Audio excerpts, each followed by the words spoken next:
오늘은 이제 생물의 다양성이다라는 요 얘기를 해볼 거야. 다양하다라고 하면 다양이 무슨 뜻이야? 시원아, 다양. 아, 종류가 많다. 여기 밑에 우리 건물 밑에 보면은 30일 아이스크림 가게가 있잖아. 그치? 베스킨라빈스가 있잖아. 거기 가면은 뭐 있어? 종류가 한 31가지 있으니까 그럴 때 뭐라고 해? 다양한 종류의 아이스크림이 있다라고 얘기를 할 거야. 그 다양한 금방 말 종류가 굉장히 많다. 다양하다. 그 뜻을 봤었을 때 생물에다가 요거를 적용을 해볼 거야. 이런 생물이 얼마나 다양하고 어떠한 특성들을 가지고 있는지 이번 시간에 보도록 할 건데 뭐 그렇게 어려운 내용 아니고 뭐 암기를 해야 되는 내용 없어. 이번 단어는 그냥 한번 쭉 설명 들으면 다 이해가 될 만한 내용들이기 때문에 부담 없이 들어도 되겠다. 자, 먼저 생물 다양성이라는 개념이 나와 있습니다. 거기 보면 생물 다양성이라고 하면 용어 오른쪽 밑에 생물 다양성 날생자에다가 이게 날생자에다가 무리 양 그다음에 마늘 다 모양 성질 이렇게 얘기를 했네. 그러니까 지구 각지의 자연계에 존재하는 생물의 다양함을 말하는 것을 생물 다양성이라고 얘기를 할 거야. 자, 그러면 선생님이 지난 시간에도 앞으로도 계속 얘기를 할 건데 과학을 하는 데 있어서 제일 중요한 게 용어야, 개념이야. 그것만 알아두면 나머지 문제 풀이 같은 경우에는 그냥 쉽게 할 수 있다. 그래서 그때그때 이 용어라든지 개념이라든지를 잘 이해를 해둬야 될 거야. 그래야 이제 나중에라도 편해. 이게 이제 암기 과목이다라고 얘기를 하기 때문에 이 용어가 제대로 잘 잡혀 있으면 나중에 외우는 것도 쉬워. 왜냐면 굉장히 많은 내용들이 나열이 되면 그 내용들을 다 외우려고 하다 보면 그거는 외우는 거는 방법이 없지. 영어 단어 외우듯이 계속 써봐가면서 외우는 수밖에 없어. 그렇지만 중요 개념들 굵직굵직한 내용들을 이해를 잘 해놓으면 외우는 것도 훨씬 효율적으로 쉽게 단시간 내에 그리고 까먹지 않고 오랫동안 기억을 할 수 있다라고 봤었을 때 용어에 조금 더 신경을 썼으면 좋겠다. 개념에 조금 더 신경을 써야 되겠다라고 했습니다. 자, 금방 생물 다양성 얘기를 했습니다. 자, 이런 생물 다양성의 의미를 보면 굉장히 간단해. 그냥 용어 자체가 그 의미가 된다라고 보면 되겠습니다. 어떤 지역에 살고 있는 생물의 다양한 정도를 뜻한다라고 했습니다. 이게 정의야. 정의와 자, 생물 다양성의 의미. 생물 다양성이란 생물 다양한 정도 그래. 그냥 용어 자체가 그 뜻이라고 보면 되겠습니다. 자, 어떠한 이만한 지역에 살고 있는 생물들이 얼마나 다양하냐라는 거야. 다양하다라고 얘기를 하면 생물의 경우에는 이렇게 되겠지. 여기에 두더지도 살고 있고 지렁이도 살고 있고 참새도 살고 있고 뭐 이런 식으로 동물만 얘기를 했지만 어떻게 벌레들도 다양한 벌레들이 살 수도 있고 그치? 다양한 곤충들이 살 수도 있고 그 다음에 식물들도 마찬가지지. 갈참나무, 줄찰나무 해서부터 다양한 풀들도 살 수 있겠지. 이런 식으로 어떠한 생물 한 지역에서 살고 있는 생물들이 얼마만큼 다양하게 살고 있느냐 요게 이제 그냥 생물 다양성이라고 보면 될 거야. 그 용어 자체가 그냥 뜻이라고 보면 될 거야. 그래서 이러한 생물 다양성을 얘기를 했었을 때 크게 세 가지로 나눠서 이제 조금 더 구체적으로 보게 되면 생태계 다양성과 종다양성 그리고 유전적 다양성 이렇게 이 세 가지를 묶어서 생물 다양성이라고 얘기를 합니다. 생태계 다양성 먼저 보도록 하겠습니다. 생태계 다양성, 생태계의 다양함 혹은 생태계 다양성. 생태계 우리 초등학교 때 배웠었던 개념이 될 거야. 자, 서진이 처음 왔으니까 생태계가 뭐야? 생태계. 아파트 단지 내에 이제 화단이 있다라고 2단지 앞에는 거기 있네. 거기 우물이 아니라 뭐지? 연못이 있지, 연못. 지금은 물을 빼놨었을 때 봄 되거나 여름 되면 물 채워놓지. 그러면 거기에 뭐 살고 있니? 개구리 엄청 살고 있지. 네. 그리고 소리가 엄청 커 거기. 그리고 거기에 또 뭐가 있어? 매미. 매미. 그리고 거기 주변에 보니까 나무하고 풀하고 이렇게 조성을 해놓고 그 안에는 뭐 물풀 같은 것도 띄워놓고 혹은 불애옥장 같은 것도 같이 놔둔 거 선생님 지나가다 봤어요. 개구리도 선생님 아이들이랑 개구리도 잡으러 가고 올챙이도 잡으러 가서 잡아본 적도 있고. 자, 그게 이제 하나의 생태계라고 볼 거야. 우리가 인공적으로 만들어놓은 조그만 연못이 아파트 단지 안에 있는 연못이다 하더라도 그거에 하나의 생태계라고 볼 수가 있습니다. 그러면 생태계의 정의는 어떤 장소에서 서로 영향을 주고받는 생물과 그 환경을 우리는 생태계라고 배웠습니다. 맞니? 예진아? 배웠었던 거 기억나? 초등학교 때. 어떠한 장소에서 서로 영향을 주고받는 거야. 생물과 환경적인 요소가 서로 영향을 주고받는다. 이게 생태계의 정의가 될 건데, 여기에서 이제 생물 다양성은 여기 생태계 다양성을 포함하고 있다라는 겁니다. 자, 그러면 여기에 오른쪽에 보충 설명으로 생태계 다양성에 대해서 좀 더 설명을 해놨어. 생태계의 다양한 정도이다. 어떠한 특정 환경에서의 상호 관계라고 했습니다. 생물과 환경과의. 그러니까 생태계의 다양한 정도. 우리가 그러면 아까 선생님이 얘기했던 우리 단지 내에 있는 연못이라고 하는 이런 특정한 생태계가 될 수도 있겠고, 그 다음에 선생님 살고 있는 아파트 단지에는 텃밭도 이렇게 해서 분양을 해서 개인적으로 거기서 토마토도 키우고 상추도 키우고 배추도 키우고 무도 키우고 뭐 그런 식으로 조그맣게 이렇게 농작물을 경작하는 경우도 있어. 그러면 거기도 하나의 생태계가 될 거고, 바다라는 하나의 생태계, 그리고 갯벌이라고 하는 생태계, 습지, 숲, 사막 등 다양한 환경과 그 환경에서 적응하고 살아가는 생물의 종류도 다 다르겠지. 사막이라고 생각을 해봅시다. 사막에 살고 있는 애들 무슨 그 엉겅퀴라고 해서 막 굴러다니는 그런 식물 그런 거나 아니면 도마뱀, 일부 도마뱀, 뱀, 그렇게 뭐 전갈 일부분의 생물들이 거기에 특화돼서 살아가고 있지. 맞아? 그리고 늪지 가면 뭐 있을 건데? 거기 맹꽁이 있을 거고, 그치? 뭐 자라 있을 거고, 수생생물들 있을 거고, 그렇게 늪지에는 늪지만의 환경에 적응해서 살아가는 생물들이 있을 거고, 아니면 인간이 인공적으로 경작을 하고 있는 논이라고 생각을 합시다. 논에 가을이 되면 메뚜기 있을 거고, 거기 개구리, 그 다음에 뱀, 그리고 그 곡식을 그 벌레를 잡아먹기 위해 뭐 참새 있을 거고, 두루미 있을 거고, 그런 식으로 생태계의 다양한 정도를 나타내게 되면 그 환경에 적응해서 살아가는 생물의 종류도 다양하다. 그러면 요거 잘 기억을 해야 돼. 생태계가 다양하다. 이렇게 바다, 갯벌, 습지, 숲, 환경 다양한 생태계가 있으면 결국에는 요거 생물 다양성이 높다라고 얘기를 할 겁니다. 이거 굉장히 중요합니다. 다양한 생태계가 존재하면 그 생태계에 맞는 적응된 다양한 생물들이 거기에 살고 있을 거라고.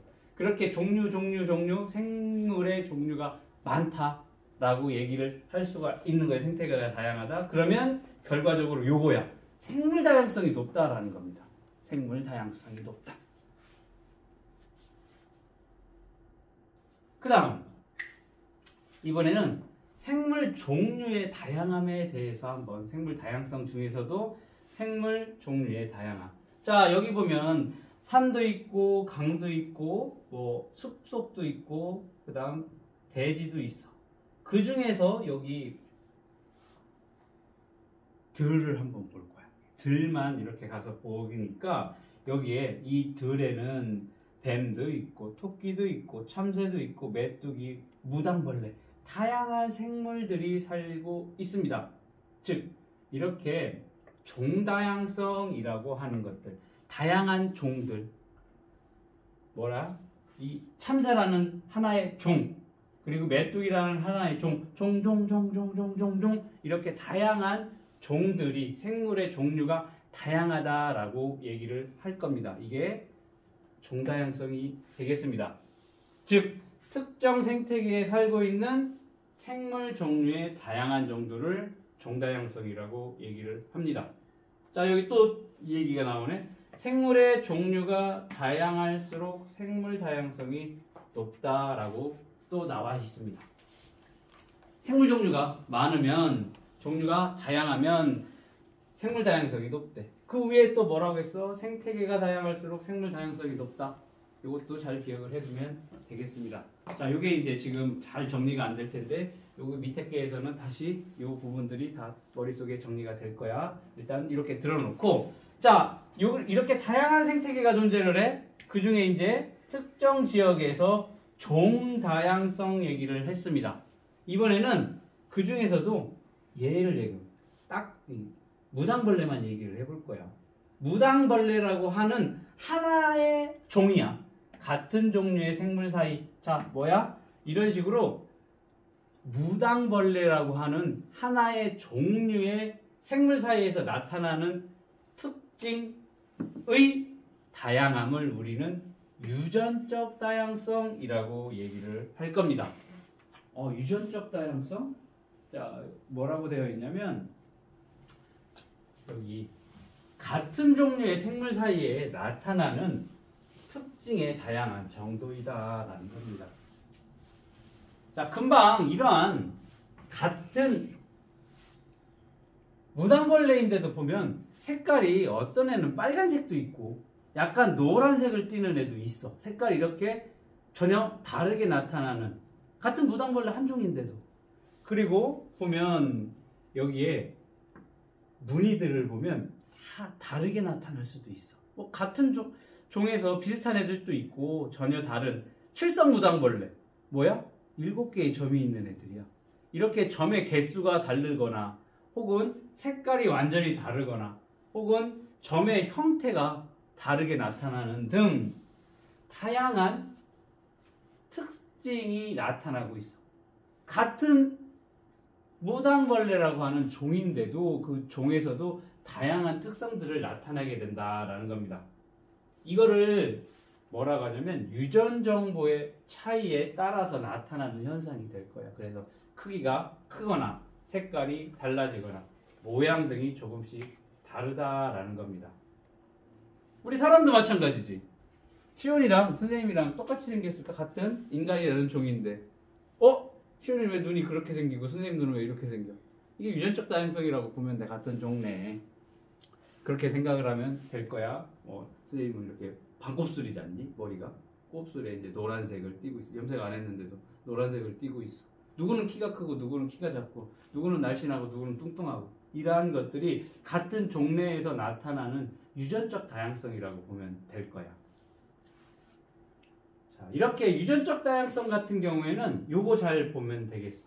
특징이 다양할수록 환경 변화에도 살아남을 수 있는 유전적 다양성이 높으므로, 이게 뭔 얘기냐면 특징이 다양할수록, 자, 지금 매해 날씨가, 여름 날씨가 점점 더워지고 있는 거 알고 있니? 너희는 지금 몇 년 안 살아서 모르겠지만 선생님은 40년 넘게 살아보니까 40년 넘게 매해 여름 온도가 점점 올라가고 있어. 그래서 힘들지. 예를 들어서 어떠한 특정 곤충이 있는데 이런 곤충이 이러한 극한 환경 변화에 적응을 못하는 경우가 있을 거야.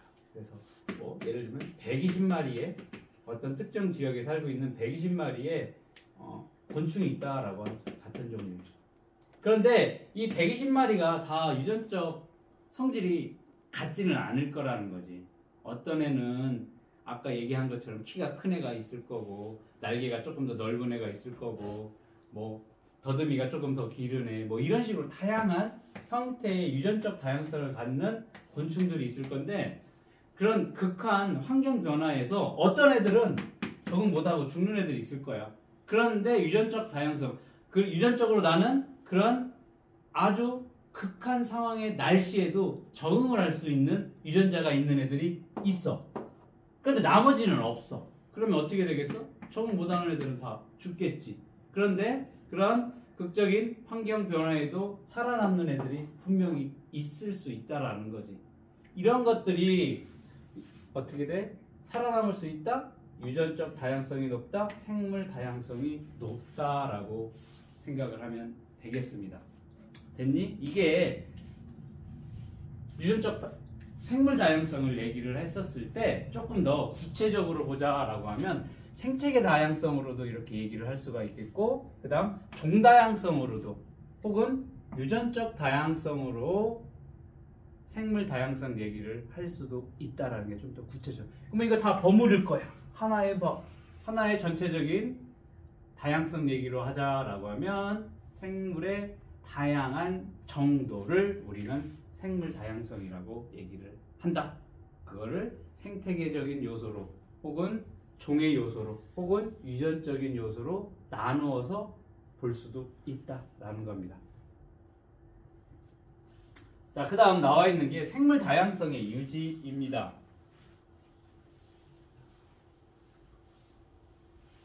자, 일정한 지역에 다양한 생태계가 존재를 할 겁니다.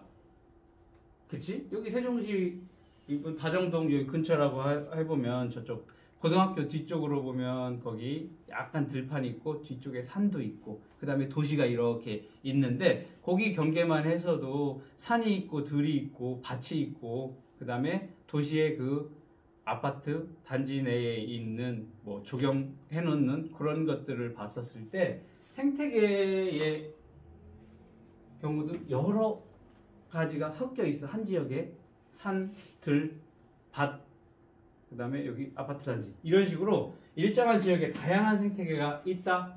그리고 생물의 종류가 많다라고 얘기를 할 수 있고 그 다음에 같은 종류의 생물 사이에서 나타나는 이러한 특징들이 여러 가지 특징들, 노란색을 가지고 있느냐, 파란색을 가지고 있느냐, 초록색을 가지고 있느냐, 점이 7개냐, 8개냐, 9개냐, 그 다음에 더듬이가 기냐, 짧으냐, 뭐 이런 식으로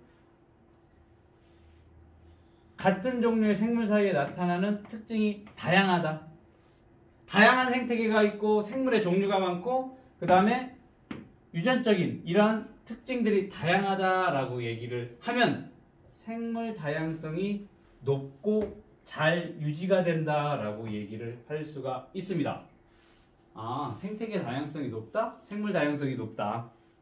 종 다양성이 높다? 생물 다양성이 높다. 그 다음에 유전적 다양성이 높다? 결국에는 그것도 마찬가지로 생물 다양성이 높다라고 얘기를 할 수가 있습니다. 여기 어디로 가? 몇 쪽이? 38쪽으로 가보도록 하겠습니다. 자, 환경과 생물 다양성의 관계 이해하기입니다.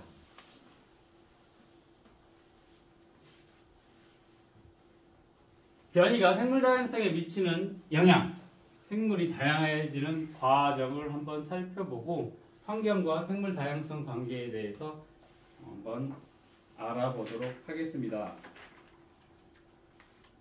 변이가 뭐야? 변이? 변이라는 얘기 들어본 적 있니? 유진아. 변이라는 말 어디서 들어봤어? 변이? 변이. 안 들어봤어? 시연이는? 변이라는 말 들어본 적 있어? 한 번도 못 들어봤어. 서진이는? 변이. 많이 들어봤을 텐데 돌연변이라고 들어봤을 텐데 그 변이가 그 변이야. 맞아? 돌연변이가 뭐야? 돌연변이. 남들이 가지고 있지 않는 어떠한 형질을 얘기를 할 거야. 왜 얘는 우리 집 식구 중에 돌연변이입니다 라고 얘기를 해. 내 동생을, 내 언니를 그렇게 얘기를 한다고. 돌연변이라고. 돌연변이가 뭐야? 그 변이가 특정 형질을 가지고 있다라고 보면 될 겁니다. 그 앞에서 다시 변이에 대해서 얘기를 할 건데, 쉽게 말하면 같은 생물종 사이에서 가지고 있는 특이한 특징, 그런 것들을 우리는 변이라고 보면 되겠습니다. 특징이 조금씩 다르다라는 겁니다. 같은 생물 사이에, 같은 종 사이에서 나타나는 특징이 조금씩 다르게 나타나는 걸 우리는 변이라고 얘기를 할 거야. 그러니까 이거 생각하면 돼. 아, 선생님은 여름이 되게 싫어. 더위를 못 참겠어. 더위 막 힘들어.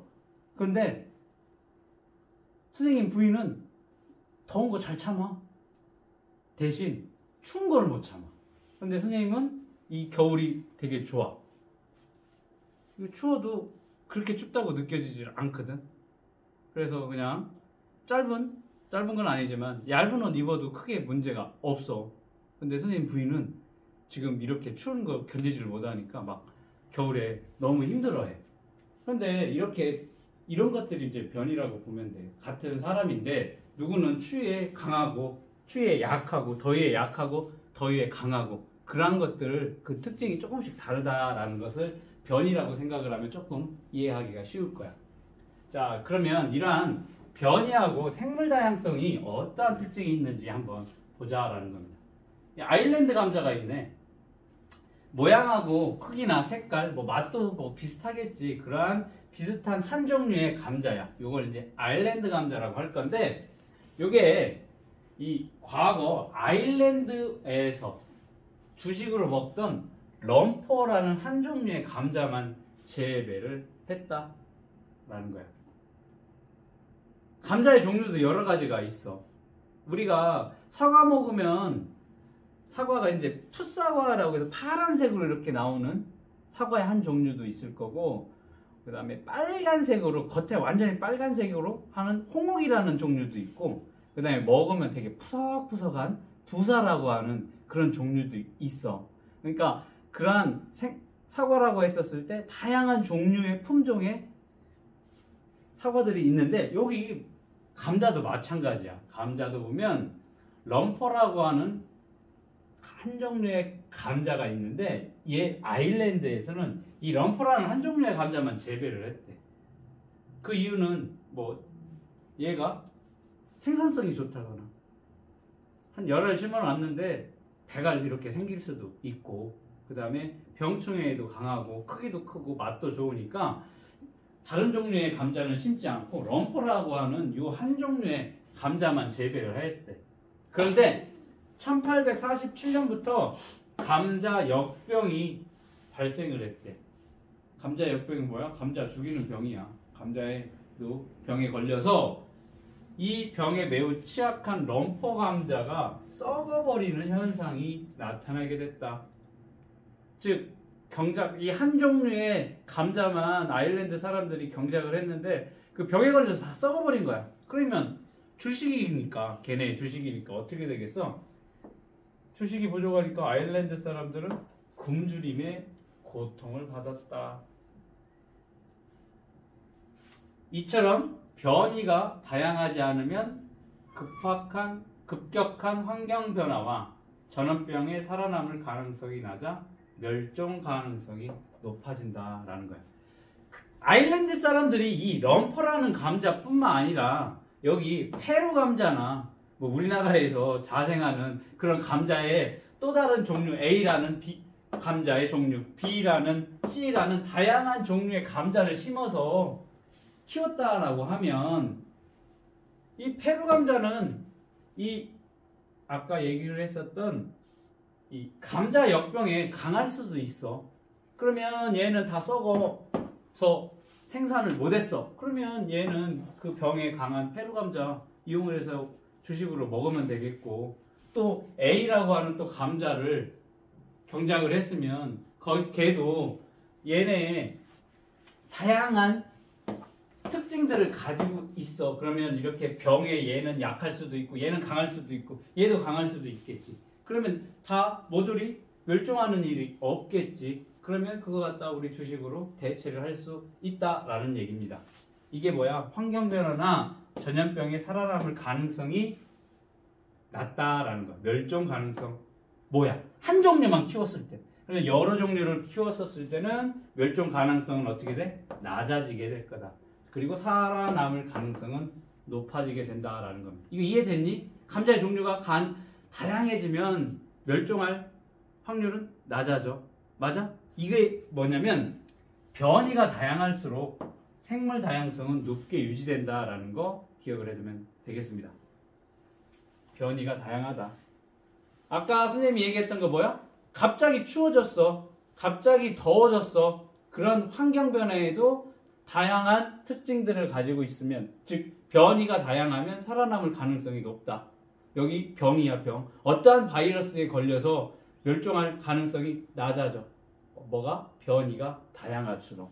자, 그걸 얘기를 하면 변이가 다양하다. 생물 다양성은 높게 유지가 된다라는 거 기억을 해두고 다시 앞으로 넘어가서 변이 얘기를 해볼게요.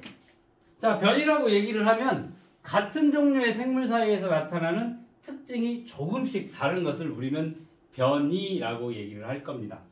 자, 바지락 껍데기에 보면 무늬가 있어. 바지락 좋아하니? 유진이 바지락 좋아하지? 바지락. 바지락 칼국수도 혹은 뭐 바지락 탕도 아니면 다양한 요리에 바지락이 들어가는데 나중에 한번 바지락 칼국수 먹으러 가서 바지락을 먹고 그 껍데기를 한번 다 이렇게 뒤집어 놓고 쭉 한 10개 정도만 쭉 놓고 한번 무늬를 확인해 봐. 무늬가 같은 무늬가 단 한 개도 없다라는 거야. 바지락이. 우리 전 세계 인구 지문 확인하면 지문이 똑같은 확률이 거의 없어. 거의 이밖에 0.0000001% 정도 될까? 할 정도로 지문은 다 달라. 마찬가지로 이 바지락도 보면 껍데기 무늬, 색깔이 다 다르다라는 거예요. 같은 생물이야. 같은 종이야. 바지락이라는 종인데 이 껍데기의 무늬와 색깔이 다 다르다. 무궁화도 보면 흰색도 있고 분홍색도 있고 중간에 흰색과 분홍색이 섞여 있는 경우 혹은 약간 파란색을 나타내는 이렇게 다양한 꽃 색깔을 나타내고 있습니다. 사람의 피부도 마찬가지로 어떤 애는 검고 어떤 애는 희고 그리고 동양 사람들은 약간 노르스름할 거야. 자, 그럼 우리도 보자. 우리 같은 동양 사람인데 손 내밀어 봐. 다 어때? 색깔이 다 다르지? 그치? 봐봐, 선생님은 좀 더 빨간색을 띠고 있지. 왜 이렇게 빨개? 선생님은? 놀이끼리하고 시온이 조금 검은색도 있고 그치? 다 색깔이 다 달라. 같은 동양인인데도 불구하고 이런 피부색들이 다 다르다? 특징이 조금씩 다 다른 것을 우리는 변이라고 얘기를 합니다. 자, 이런 특징이 왜 다를까라는 거지. 부모로부터 물려받은 특징이 다르기 때문에 그렇다라는 겁니다. 부모로부터 받은 특징. 그치? 시온이 코가 왜 그렇게 생겼어? 엄마, 아빠 닮았을 거니까. 그치? 유진이 코는?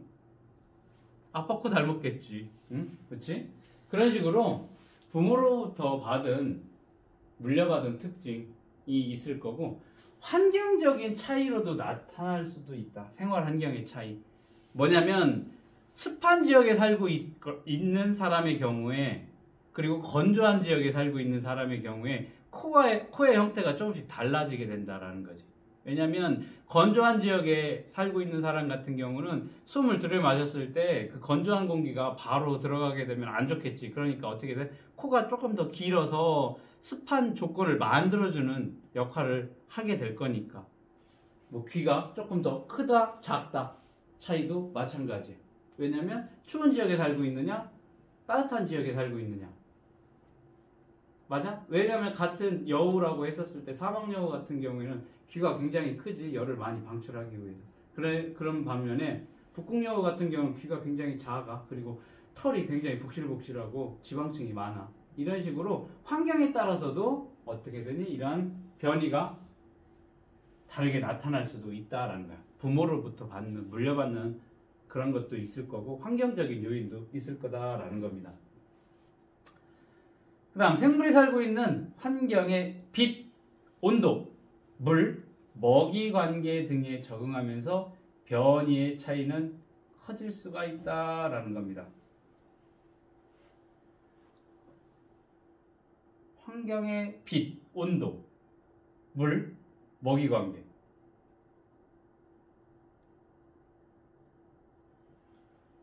환경의 빛, 온도 같은 경우에는 식물을 보면 될 거야. 식물이 꽃을 피우지. 꽃을 피우는 이유가 뭐야?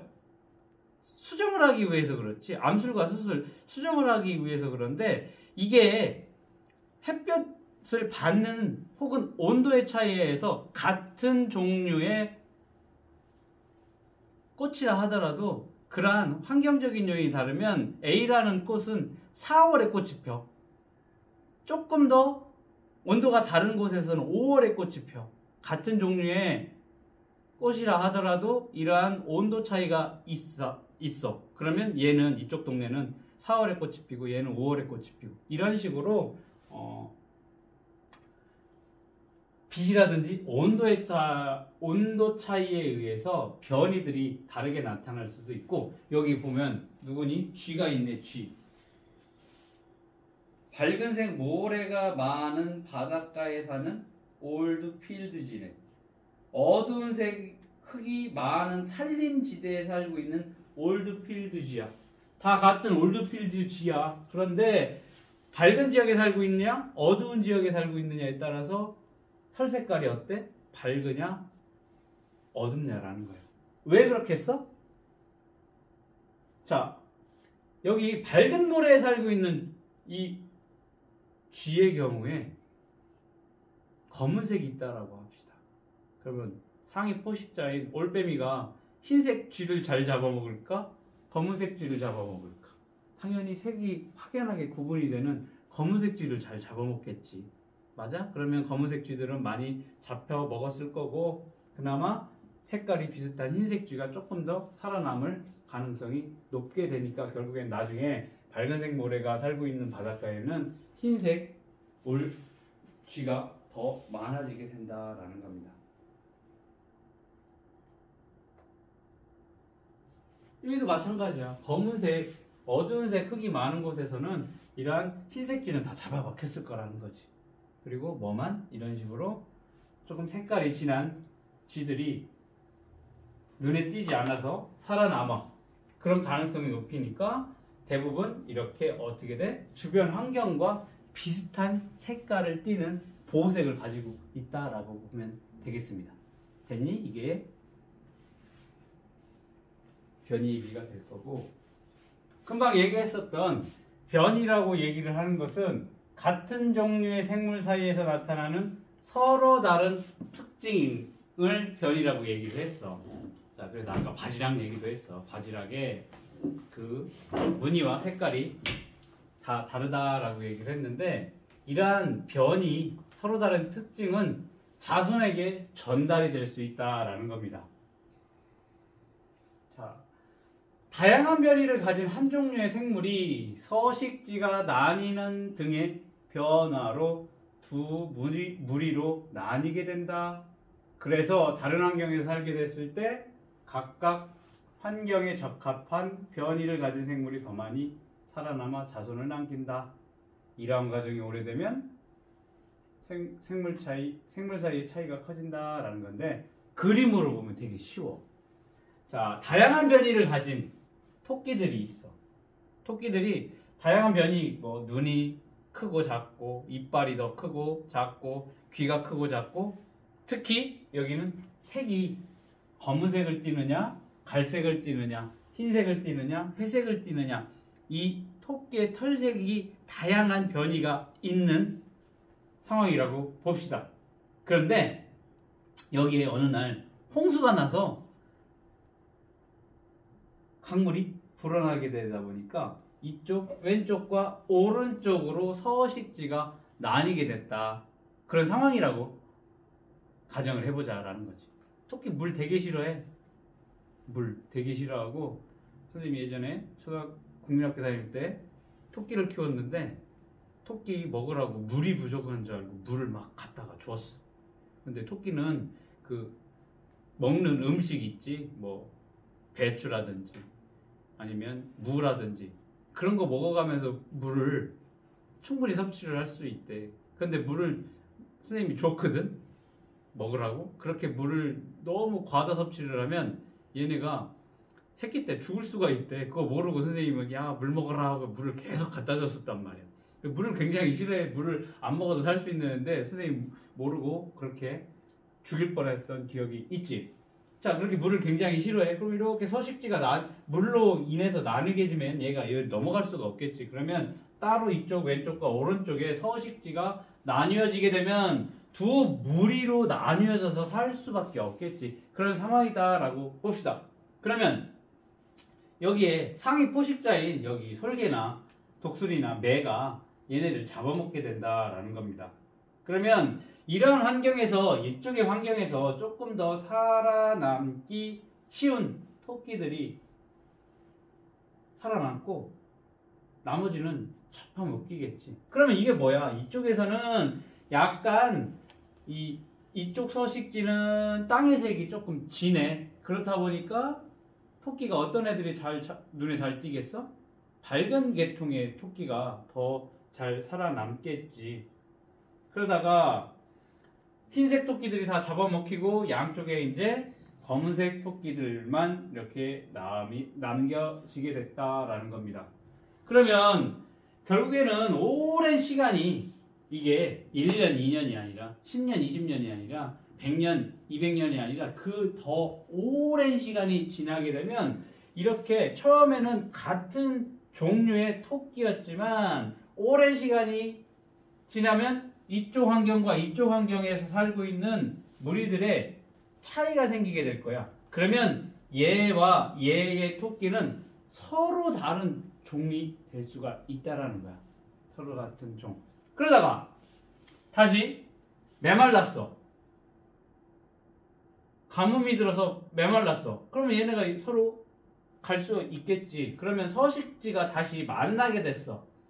그러면 두 무리가 만나게 되면 서로 다른 종족의 토끼가 됐기 때문에 여기에 있었던 토끼와 이쪽에 있었던 토끼는 다른 종류가 돼서 서로 뭐야?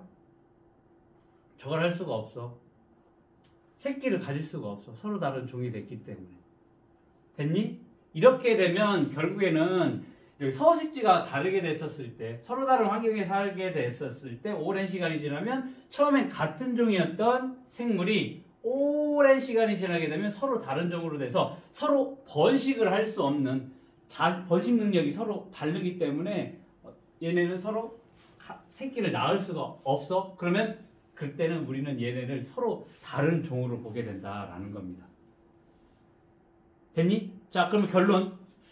변이가 일어나게 되고 변이가 있고 다양한 변이가 있고 그 다음에 환경이 바뀌어가면서 그 환경에 적응하는 과정을 통하게 되면 결국에는 생물의 종류가 다양해질 수 있다라는 얘기가 되겠습니다. 이거 이해되니? 시원아, 이해돼? 변이가 있고 환경이 달라지게 되면 오랜 시간이 지나면 얘네는 처음에 서로 자손을 가질 수가 있었어. 번식을 할 수 있는 능력을 서로 가지고 있었지만 오랜 시간이 지나면 나중에는 얘네가 서로 번식을 할 수가 없어. 번식을 못한다는 얘기는 결국에는 같은 종이 아니라는 거지. 그러면 서로 다른 종이 될 거야. 서로 다른 종이 된다? 그러면 결국에는 종다양성이 생물 종류가 다양해져. 종다양성이 커지게 된다. 그 얘기를 하는 거고 이걸 다시 우리 앞쪽으로 가서 다시 또 설명을 해볼게요.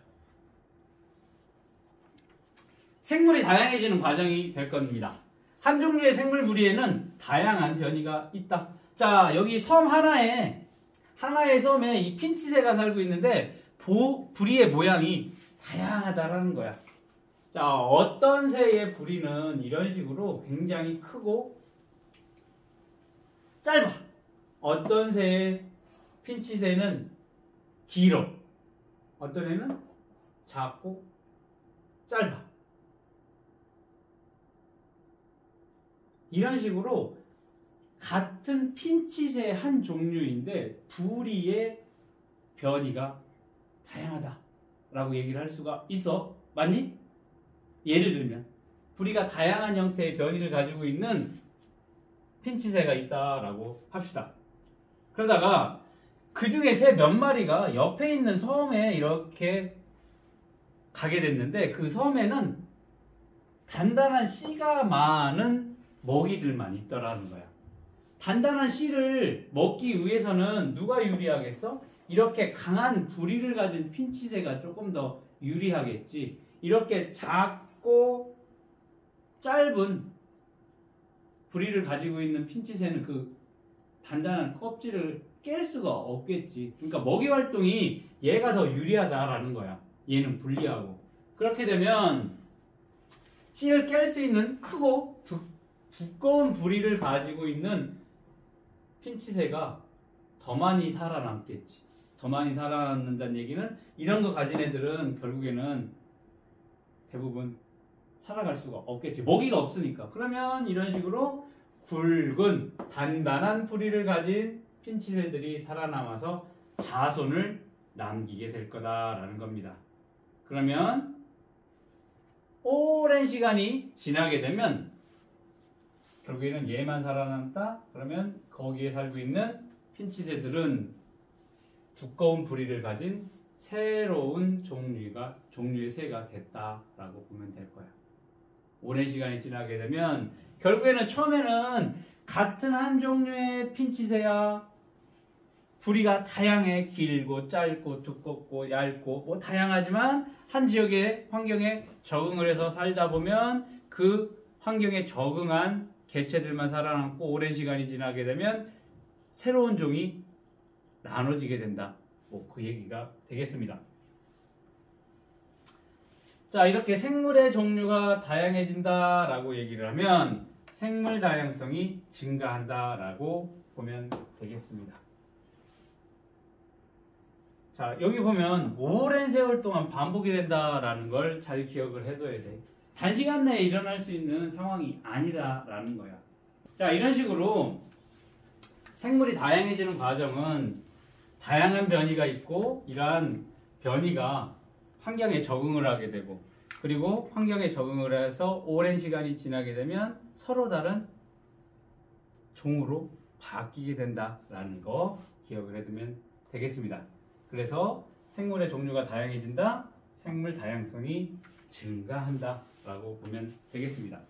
자, 이게 이제 조금 개념이 딱 떨어지는 뭐 그런 것들이 없다 보니까 오른쪽에 한번 문제를 풀어가면서 한번 생각을 더 해보도록 하겠습니다.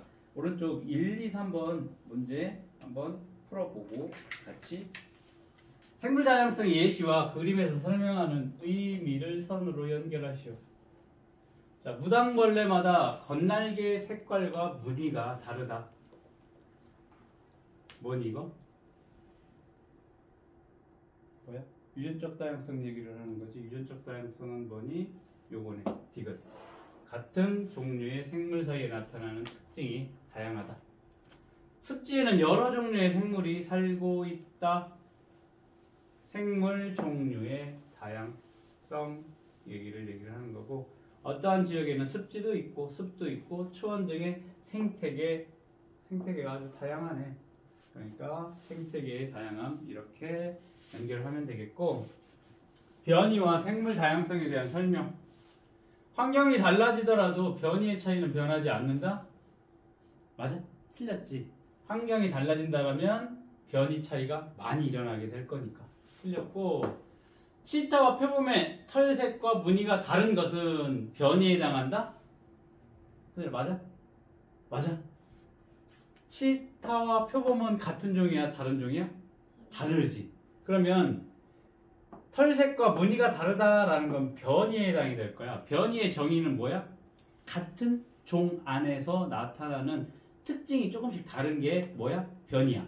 그러면 같은 종이야. 같은 종 내에서 나타나는 특징이 달라지는 게 변이야. 그런데 치타하고 표범은 서로 다른 종이지. 그러니까 털색과 무늬가 다른 것은 변이에 해당이 되는 게 아니라 종의 특성이 달라지는 거니까 변이가 아니다라는 거야. 됐니? 그 다음 같은 종류의 생물에서 변이가 다양할수록 생물 다양성은 높다. 아, 맞는 얘기가 되겠지. 같은 종류의 생물에서 변이가 다양하다. 생물 다양성은 높다라고 얘기를 할 수가 있습니다. 얼룩말의 줄무늬 색깔과 간격이 조금씩 다른 것은 변이에 해당된다. 같은 종이네. 얼룩말에서만 줄무늬의 두께, 간격 다르다. 이건 같은 종에서 나타나는 특징의 차이이기 때문에 요거 변이가 맞다. 주어진 환경에 살아남기에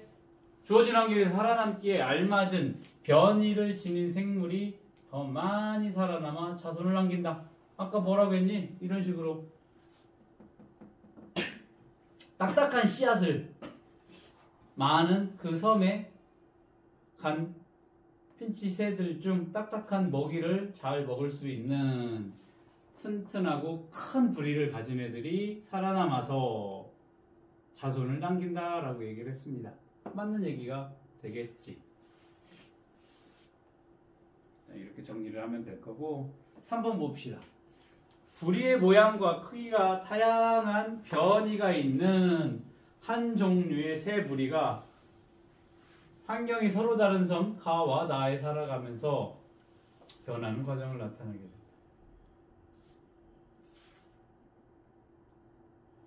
변이가 다양한 새들이 있는데 가는 단단한 씨가 많은 섬에 가서 살게 됐대. 그러다가 오랜 시간이 지나니까 크고 두꺼운 부리를 가진 새로운 종류의 새가 됐대. 나의 섬 같은 경우에는 선인장이 많아. 선인장이 많으면 선인장을 뜯어먹어야 되니까 선인장에 뭐가 있어? 가시가 있지. 가시를 피해서 이제 그 선인장의 과육을, 선인장이 그걸 뜯어먹어야 되니까 가늘고 긴 부리가 훨씬 더 유리하겠지. 그러다가 결국에는 가늘고 긴 부리를 가진 새로운 종류의 새가 되었다. 그러면 이런 한 종류의 새, 또 다른 종류의 또 새, 이렇게 종다양성이 높아지게 됐다라는 겁니다. 가에서 살아남기에 적합한 변이, 가는 단단한 씨가 많은 섬입니다.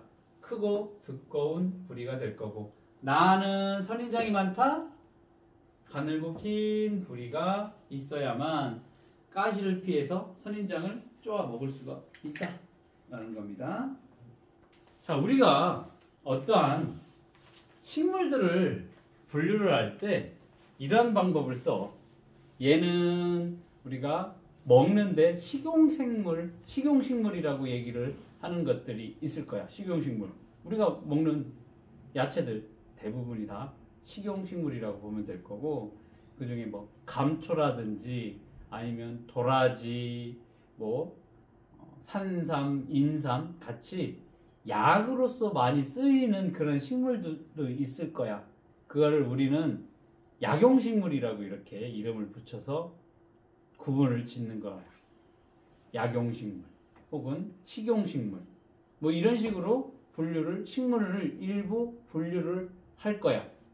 그 분류를 하는 이유는 뭐야? 우리가 편하게 구분을 해놓으면 우리가 편하게 사용을 할 수 있기 때문에 우리는 약용식물, 식용식물 이런 식으로 구분을 해놓는 경우가 있다라고 봤었을 때, 요거 같은 경우는 우리 사람의 편의를 위해서 만들어 놓은 거야. 물 속에서 살고 있는 생물, 수생생물, 육지에 살고 있는 생물, 육상생물 뭐 이렇게 나누기도 해.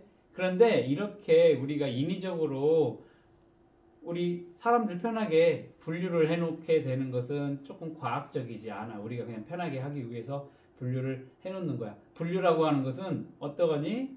이제 우리가 집에서 장난감통에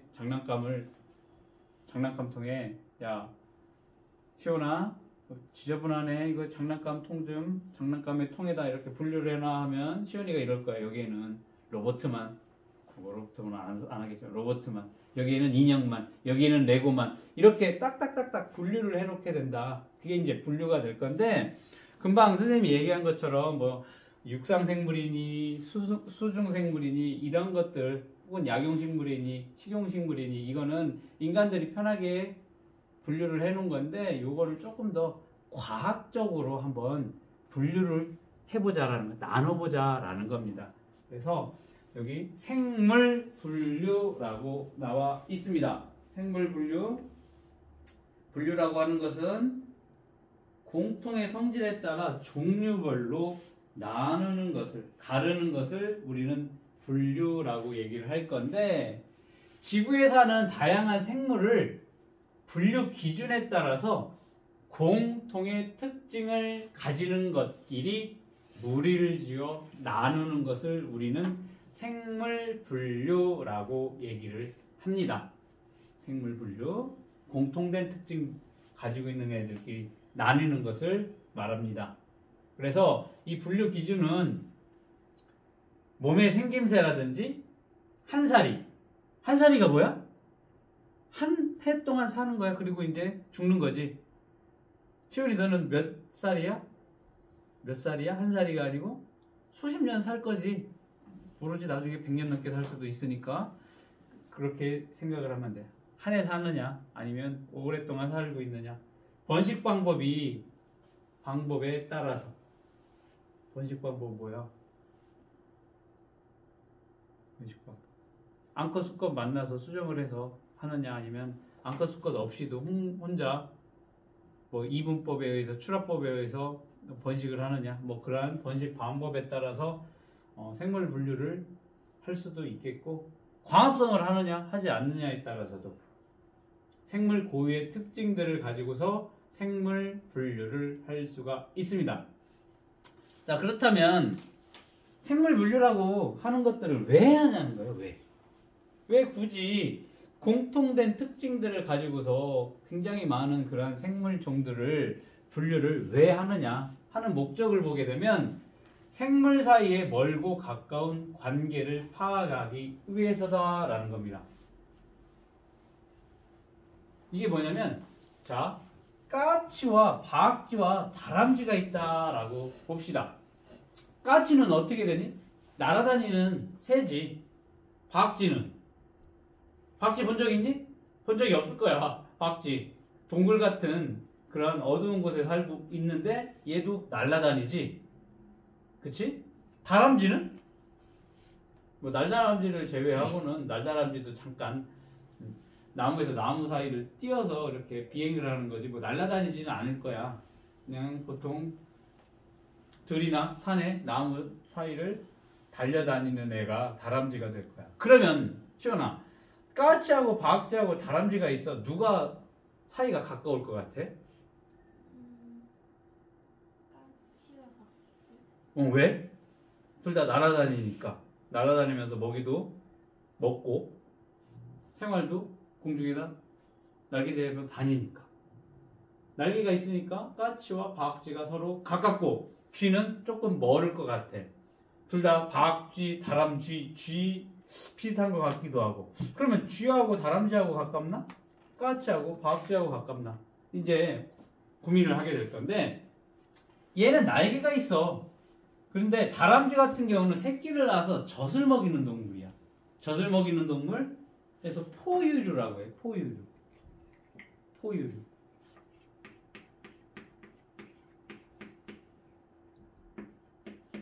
전맥에서 키우는 동물이라는 거야.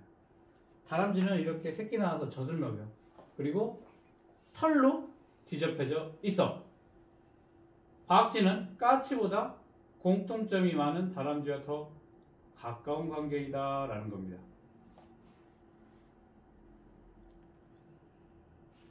얘 박쥐도 새처럼 이렇게 생겼지만 박쥐도 어떻게? 젖을 먹여서 키운다고. 그러면 우리가 봤었을 때 얘가 까치하고 박쥐가 날개가 있어서 더 가까울 것 같지만 실제적으로 쥐와 다람쥐와 더 비슷한 공통점이 더 많다라는 거야. 그러면 결과적으로 까치와 박쥐의 관계보다는 박쥐와 다람쥐의 관계가 더 가까운 관계다라고 얘기를 할 수 있습니다. 자, 이렇게 생물들이 진화적으로 얼마나 가깝냐, 뭐냐 이런 것들을 나타내는 관계를 유연관계라고 얘기를 할 거야. 유연관계. 얼마나 서로 공통점을 가지고 가까운 사이냐라는 거죠. 쉽게 말하면 사람으로 얘기하면 우리 4촌, 6촌, 8촌, 10촌, 12촌 이거 생각을 하면 될 거야. 얼마나 가깝냐라는 거지. 이해되니? 그래서 우리가 유전적으로 유전자를 비교를 해보면은 침팬지나 고릴라 그런 애들은 98%, 97% 비슷해 원숭이랑도. 그런데 강아지랑 비교를 했었을 때는 유전자 일치하는 게 그렇게 많지가 않다라고 생각을 하면 우리랑 조금 가까운 사촌인 뻘이 누가 될 거야? 침팬치라고 얘기를 할 수 있을 거다라는 거야. 걔는 우리와는 굉장히 멀리 떨어져 있는 그런 관계다라고 보면 될 거야. 그게 뭐야? 유연관계라는 거야. 이런 식으로 진화적으로 얼마나 가깝느냐 요거를 유연관계라고 얘기를 할 건데 이렇게 생물 분류를 하는 이유 첫 번째가 뭐야? 생물들 사이에 멀고 가까운 관계를 파악을 하기 위해서 그렇다라는 겁니다. 그러면 어떠한 종과 어떠한 종은 얼마나 가깝느냐, 얼마나 멀은 관계이냐 그런 것들을 파악하기 위해서 생물을 분류하게 된다라는 거. 그 다음 새로운 생물을 발견하였을 때 여러 생물과 비교하여 그 생물이 어떤 무리에 속하고 있는지 판단하게. 자, 우리 바다 같은 경우에는 쉽게 들어갈 수가 없지. 바다 깊은 심해까지 10,000m까지 내려가게 되면 거기에 다양한 생물들이 살고 있는데 거기를 어떻게 들어갈까요? 10,000m. 자, 우리가 10m씩 깊어질 때마다 기압이 1기압씩 늘어난다라고 보면 될 거야. 그러면 우리가 잘 알고 있는 한 10,000m, 마리아나 해구 같이 필리핀에 있는 굉장히 깊은 바닷속 들어가게 되면 기압이 엄청나. 그러면 우리 이만한 형태, 우리 교실만한 형태의 물체가 그 지하 바다 깊은 속까지 가게 되면 어떻게 되겠어? 그 기압 때문에 이만큼 쪼그라든다라고 보면 될 거야. 그러니까 거기에는 우리가 들어가서 이렇게 탐사를 할 수가 없지. 그러면 바다가 우리 지구의 대부분을 차지하고 있으니까 바다에는 우리가 아직도 모르는 다양한 생물들이 살 수가 있어. 그런 것들을 봤었을 때 새로운 종을 발견했어. 자, 그런데 이건 아직 학계에도 보고가 안 되고 듣도 보도 못한 형태를 가지고 뛰고 있어. 그럼 얘를 뭐라고? 이름도 붙여야 되겠고 얘가 어디에 유형관계가 가까운 애인지도 찾아야 되겠지. 이런 식으로 새로운 생물을 발견하게 되면 기존에 있는 다른 생물들과 비교해서 얘가 어느 쪽에 이제 어느 무리에 비슷하게 속해 있는 거냐라고 하는 것들을 결정을 하기 위해서는 이런 식으로 생물 분류를 해놔야만 새로운 종이 발견을 했었을 때 거기 비슷한 곳에 집어넣어서 어떻게 돼? 아, 이 생물종은 얘랑 좀 가깝구나 라고 얘기를 할 수가 있겠다. 그렇게 판단을 하기 위해서 생물 분류를 하게 된다. 그 다음에 멸종 위기종을 복원하기 위해서라는 겁니다. 극단적인 예로 우리나라 호랑이가 있니? 우리나라 산에 호랑이가 있을까? 들어본 적 있어? 호랑이 있다? 들어본 적 없어. 뭐 어떤 학자들은 호랑이 발자국을 보고 있을 거다라고 추정을 하기도 하고 하는데 공식적으로는 우리나라에 호랑이는 없는 걸로 알고 있어. 그래서 우리나라에 있었던 호랑이들을 이제 복원을 하는데 혹은 우리나라 고유의 강아지를 어떤 소의 품종을 사라진 것들을 이제 복원하기 위해서 멸종 위기종을 복원하기 위해서 이제 지금 얼마 남지 않은 천연기념물 같은 경우 그런 것들을 복원하기 위해서 이러한 생물 분류의 목적이 된다라는 겁니다. 왜냐하면 비슷한 애들 가지고 복원을 하는데 사용을 하게 될 거거든. 그런 식으로 이용이 되기도 하고 오늘 배웠던 이런 생물 다양성을 이해하기 위해서 이런 생물 분류를 하게 된다라는 겁니다. 자, 이렇게 생물 분류라고 하는 건 공통의 특징을 가지는 것들끼리 무리를 지어 나누는 것이라고 했는데 여기에 뭐라고 했냐면 분류 기준에 따라서라고 했습니다. 분류 기준. 분류 기준은 생김새가 다르냐, 번식 방법 이러한 여러 생물 고유의 특징들을 가지고 분류를 할 건데 분류하는 방법 중에 이제 먼저 종이라는 개념을 먼저 보고 얘기를 해보도록 하겠습니다. 종이라고 하는 것은 자, 잘 기억을 해둬야 돼. 자연 상태에서 짝짓기를 해서 번식 능력이 있는 자손을 낳을 수 있는 생물 무리를 종이라고 얘기를 합니다. 자, 생물학적인 종의 개념이야. 자, 암컷 수컷이 만나서 서로 새끼를 낳았어. 그런데 그 낳은 새끼가 다른 수컷 암컷 만나서 같은 종끼리 만나서 생식을 할 수 있어야 돼. 새끼를 낳아야 돼.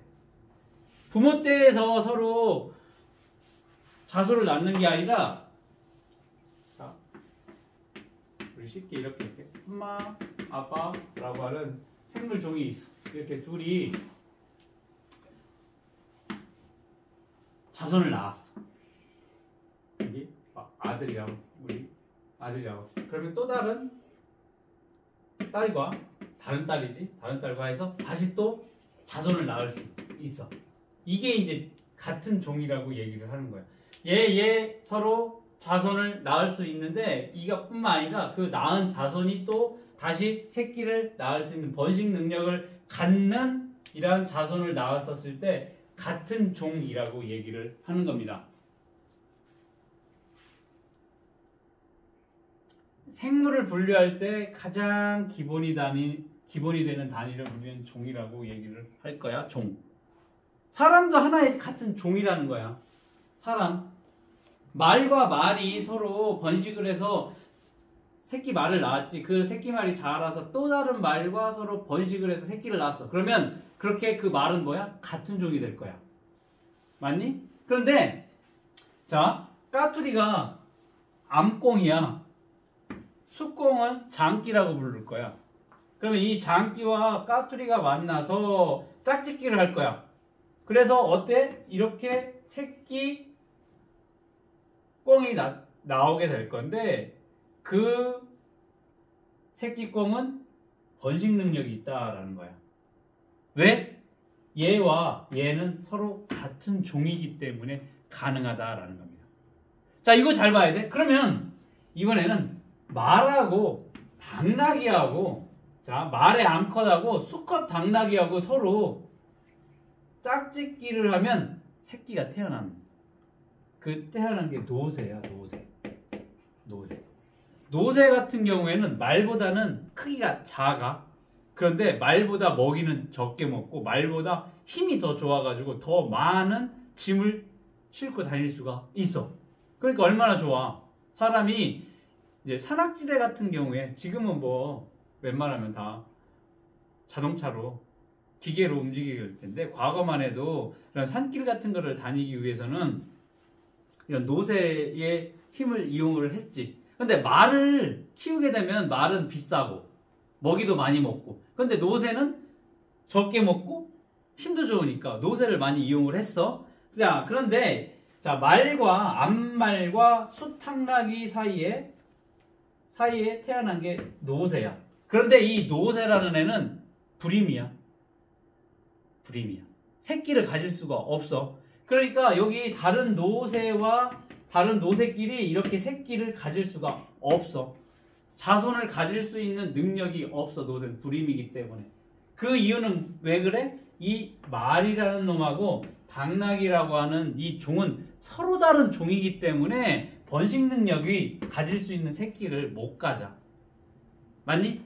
이해됐니? 그렇기 때문에 이 말이라는 애하고 당나귀는 같은 종이 될 수가 없어. 왜? 종이라고 하는, 같은 종이라고 하는 것은 서로 번식 능력을, 서로 짝짓기를 해서 번식 능력을 갖는 애들을 가졌을 때 같은 종이라고 정의를 내렸기 때문에 얘는 노새는 불임이니까 말과 당나귀는 같은 종이 아니다라는 거야.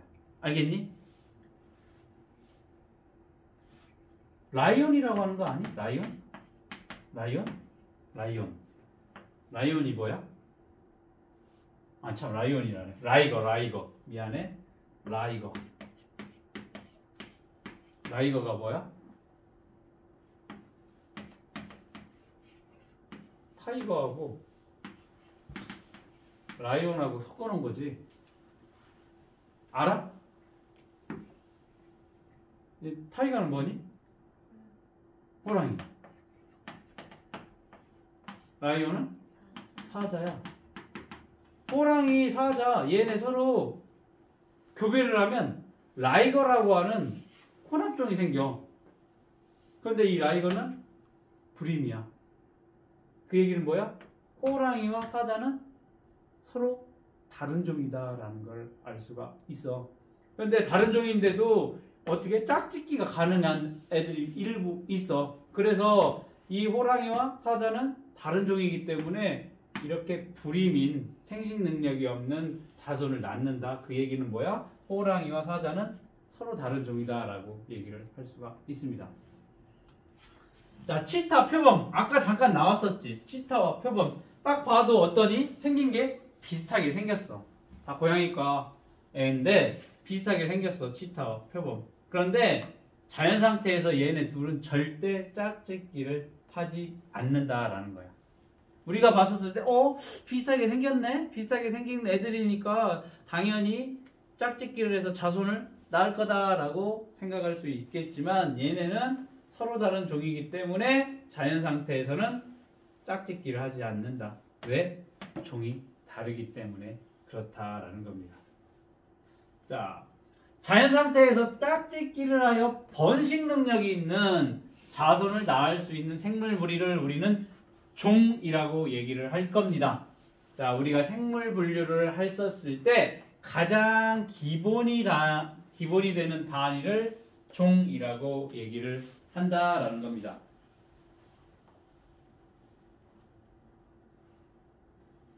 분류 체계 봅시다. 분류를 어떻게 하는지 그 분류 체계를 볼 건데, 생물의 분류 체계라고 얘기를 하면 다양한 생물들을 쭉 놓고 비교를 해볼 거야. 다양한 생물들 다 놓고 비교를 해서 비슷한 특징을 가진 애들끼리 묶어. 또 그 묶은 애들끼리 또 비슷한 애들끼리 또 묶어. 이런 식으로 단계적으로 정리를 한 것을 우리는 생물의 분류 체계라고 얘기를 할 건데, 이게 18세기에 린네라고 하는 과학자가 제안을 한 이후에 점점 과학이 발달하게 되면서 분류를 했던 게 기존에는 조금 틀렸을 수도 있어. 그러니까 어떻게 계속 개선을 하고, 과학기술이 발달하면 어떻게 지금 쉽게 말하면 DNA도 지금 분석을 할 수가 있으니까 유전자를 분석할 수 있는 시대까지 오다 보니까 어때? 기존 게 조금씩 바뀌어갈 수도 있지. 기존이 이제 O 개념이 될 수도 있으니까 이런 식으로 계속 과학이 발달함에 따라서 이러한 분류 체계는 점점 바뀌어가고 있고 변화가 조금씩 생길 수 있다라는 겁니다. 그래서 여기 보니까 1700년대에 스웨덴의 식물학자인 린네가 생물 분류학의 기초를 마련하는데 결정적인 역할을 했어. 그래서 학술적으로 나누는 종의 이름인 학명을 만드는데 제안했다. 실제 이름 사람이 아니라 학명은 우리는 뭐냐? 호모 사피엔스라고 들어봤었을 거야, 한 번씩은. 그런 학명을 제안한 사람이 린네라는 사람이 있다. 요건 그냥 참고적으로만 알아두면 될 거야. 요거는 생물을 전공한 대학교에 가서 그때나 필요하지 지금은 필요하지 않으니까 그냥 이런 게 있구나 라는 것만 기억해 두면 되겠습니다. 자, 이렇게 분류 체계에 따라서 생물을 분류하게 되면 생물을 여기 봐봐. 체계적으로 연구를 할 수가 있다라는 겁니다. 체계적으로. 그리고 생물 다양성을 이해하는데 이 도움이 된다라는 겁니다. 오늘 수업에서 이제 제일 중요한 부분이 요거 될 거예요. 생물 분류의 단위가 될 건데,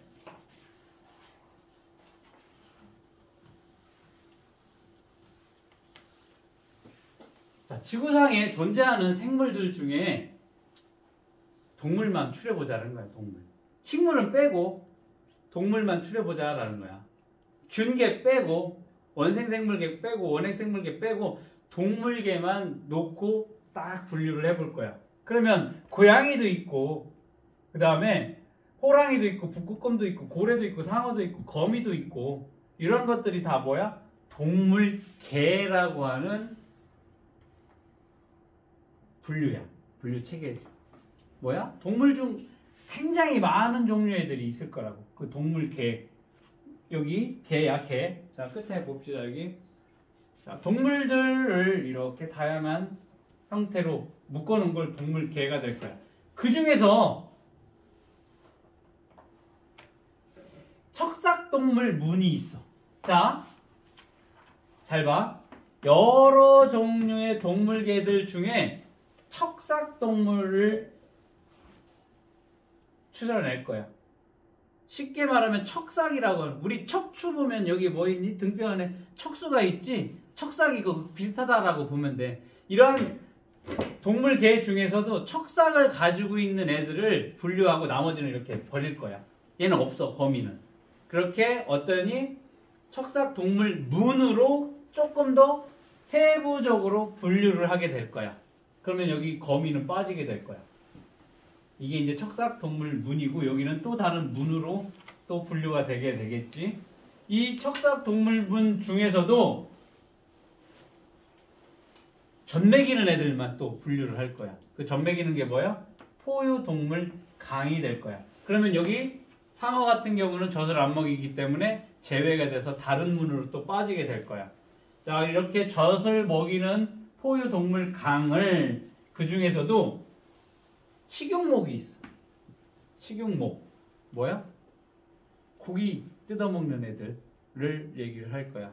식용목이라고 해서 그러면 얘 고래는 빼주게 될 거야. 그 식용목 중에서도 고양이과 애들만 빠지게 될 거야. 그러면 이 북극곰은 빠지게 되고 고양이 비슷하게 생긴 고양이와 검은말 고양이, 호랑이 얘가 고양이과에 해당이 될 거야. 그 중에서도 고양이 속으로 조금 더 좁혀지게 되면 호랑이는 빠지게 돼. 다른 속으로 빠지게 될 거야. 다른 속으로. 그러면 고양이 속 중에서도 종으로 조금 더 세부적으로 나뉘게 되면 또 뭐야? 고양이 하나만 남게 된다라는 거야. 이런 식으로 어떻게 되니? 생물 분류를 할 때 개, 문, 강, 목, 과, 속, 종 해서 어때? 넓은 부분에서 좁게 특징들을 가지고 어떻게 되니? 분류를 나눠가는 것을 우리는 생물 분류라고 보면 될 거고 그때 요 단위 잘 봐야 될 거야. 개, 문, 강, 목, 과, 속, 종 이렇게 외우든지 아니면 종속, 과목, 강문계 이렇게 외우든지 됐니? 그 중에 아까 얘기했던 게 뭐니? 여기 종이야 종. 가장 생물 분류의 가장 작은 단위가 뭐가 되는 거야? 종이 되겠다라는 겁니다. 자, 이렇게 생물은 작은 단위가 종이야. 그러면서 그 위쪽으로 가면 종속, 과목, 강문계 이런 식으로 분류를 해 나가게 될 거야. 자, 다시 39쪽 가서 보고 오도록 하겠습니다. 이거 외워야 돼. 이 분류책에 종속, 과목, 강문계 있지? 이거 외워야 돼. 끝에 있는 거. 종속, 과목, 강문계 혹은 계문, 강목, 과속, 종 이거 외워야 돼. 근데 선생님이 1997년도에 생물학과를 들어가게 돼서 요거를 배웠었어. 고등학교 때도 배웠었는데 대학교 가면 요 내용을 배웠는데 한 20년을 생물을 계속 공부를 했지. 좀 세부적으로 뭐 분자생물학도 뭐 선생님 전공이 그거였기 때문에 배웠는데 이게 안 외워져. 계문, 강목, 과속종 이게 안 외워지고 요거를 이렇게 외울 수는 있는데 이게 잘 안 외워지더라고. 20년 동안 했는데도 불구하고. 그래서 편한 대로 외우면 돼. 종속, 과목, 강문계가 됐든 아니면 계문, 강목, 과속종이 됐든 요거는 분류체계 요거는 기억을 해둬야 돼. 자, 여기 봅시다. 생물 단위와 생물 사이에 가깝고 먼 관계를 알아보도록 하겠습니다. 여기 보면 가장 생물의 기본 단위가 종이라고 했어. 고양이 종이야. 고양이라고 하는 종. 이 종들이 여기에 또 다른 종이 있어. 또 다른 종이 있어. 그 종을 어떻게 모아놓은 게 속이 될 거야. 여러 종들을 모아놓은 게 뭐가 돼? 고양이 속이 될 겁니다. 두 개밖에 안 되겠네. 여기 보니까 얘네 얘. 검은발 고양이 종이라는 애가 있을 거야. 그거를 두 개 합쳐놓은 게 고양이 속이 될 겁니다. 그리고 여러 개의 속을 이속 모아놓은 게 뭐가 될 거야? 고양이 과가 될 거야. 그러면 이 고양이 과들 또 옆에 또 다른 과들이 있습니다. 이 과들을 모아놓은 게 뭐가 돼? 식육목이 될 겁니다. 또 목목을 더 많은 종류를 모아놓은 게 뭐가 돼? 강이 될 거야. 또 여러 개의 강을 갖다가 모아놓은 게 문이 될 거고 또 여러 개의 문을 또 모아놓은 게 개가 될 거야. 동물개라고 하는. 이런 식으로 이쪽 위로 종에서 개 쪽으로 이동을 하게 되면 뭐니? 같은 분류 단위에 속하는 생물이 다양해진다. 뭐냐면 여기는 한 종류야. 종에서는. 속에서는 속이야. 두 개야. 두 종류야. 여기서는 과에서는 세 개야. 목에서는 네 개야. 강에서는 더 많아져. 점점 이 종에서 개로 갈수록 같은 분류 단위에 속하는 생물이 다양해진다라는 특성을 가지게 될 거고 그 다음 반대로 생각을 해보자라는 거야. 반대로 개에서 문, 강, 목, 과, 속, 종 이쪽으로 이동을 하게 되면 같은 분류 단위에 속하는 생물 사이의 관계가 가까워진다라는 겁니다. 즉 고양이하고 북극곰하고 고래를 놓고 생각을 해보자라는 거야. 그러면 누가 유형관계가 가깝냐? 그 목으로 식용목으로 들어갔었을 때 고양이하고 북극곰은 있어. 그러면 고래는 빠졌지. 그러면 얘와 얘는 서로 가까운 유형관계고 얘와 얘는 얘보다는 조금 먼 유형관계다라고 보면 되겠습니다. 그 다음에 호랑이, 예를 들어서 여기 호랑이하고 고래하고 상어를 비교를 하는 게 나와 있네. 호랑이 어디니? 여기. 호랑이, 고래, 상어입니다. 그러면 다 호랑이가 됐든 고래가 됐든 상어가 됐든 다 동물계에 해당이 될 건데 자, 또 시온이한테 물어보고 시온아, 저 호랑이하고 고래하고 상어를 봤었을 때 누가 비슷하게 생겼니? 고래상어. 걔는 어디 살고 있어? 바다에 살고 있고 생긴셈도 유선형으로 비슷하게 생겼고 지느러미도 가지고 있지. 꼬리도 있고. 그에 반해서 호랑이는 물 밖에서 살고 있고. 자, 그러면 얘네가 서로 유형관계가 가까울 것 같지. 얘는 조금 멀리 떨어져 있을 것 같아. 자, 얘를 개에서 동물계에서 척삭동물로 가볼 거야. 아직은 같아. 같은 척삭동물문에 속하고 있어. 그런데 여기에서 포유강으로 내려가 볼 거야. 포유강이 아까 뭐라고 했어? 포유강, 포유류는 젖을 먹이는 동물이라고 했는데 호랑이하고 고래는 젖을 먹여. 그런데 상어는 젖을 먹이지 않는다라는 거야. 그러면 우리가 둘 다 물에 살고 있고 생김새도 비슷하고 하니까 얘네가 서로 유형관계가 가깝다라고 생각을 할 수 있지만 실제적으로 호랑이와 고래는 같은 포유강으로 묶을 수가 있다라는 겁니다. 그러니까 결과적으로 호랑이, 고래가 좀 더 가까운 유형관계를 나타낸다라는 겁니다. 이런 식으로 생물 분류를 하게 되면 누가 더 가깝고 누가 더 먼지 그 유형관계를 볼 수 있다라는 겁니다. 됐니? 요게 이제 분류를 하는 목적이라고 보면 되겠습니다. 자, 그럼 다시 34쪽 넘어가서 개에서 종으로 가면 어떻게 돼? 좀 더 세부적으로 좁혀지게 된다라는 거야. 종에서 개로 가면 어떻게 돼? 조금 더 넓은 형태로 바뀌게 된다. 그것만 기억을 해두면 돼. 이 안에 있는 거 있지?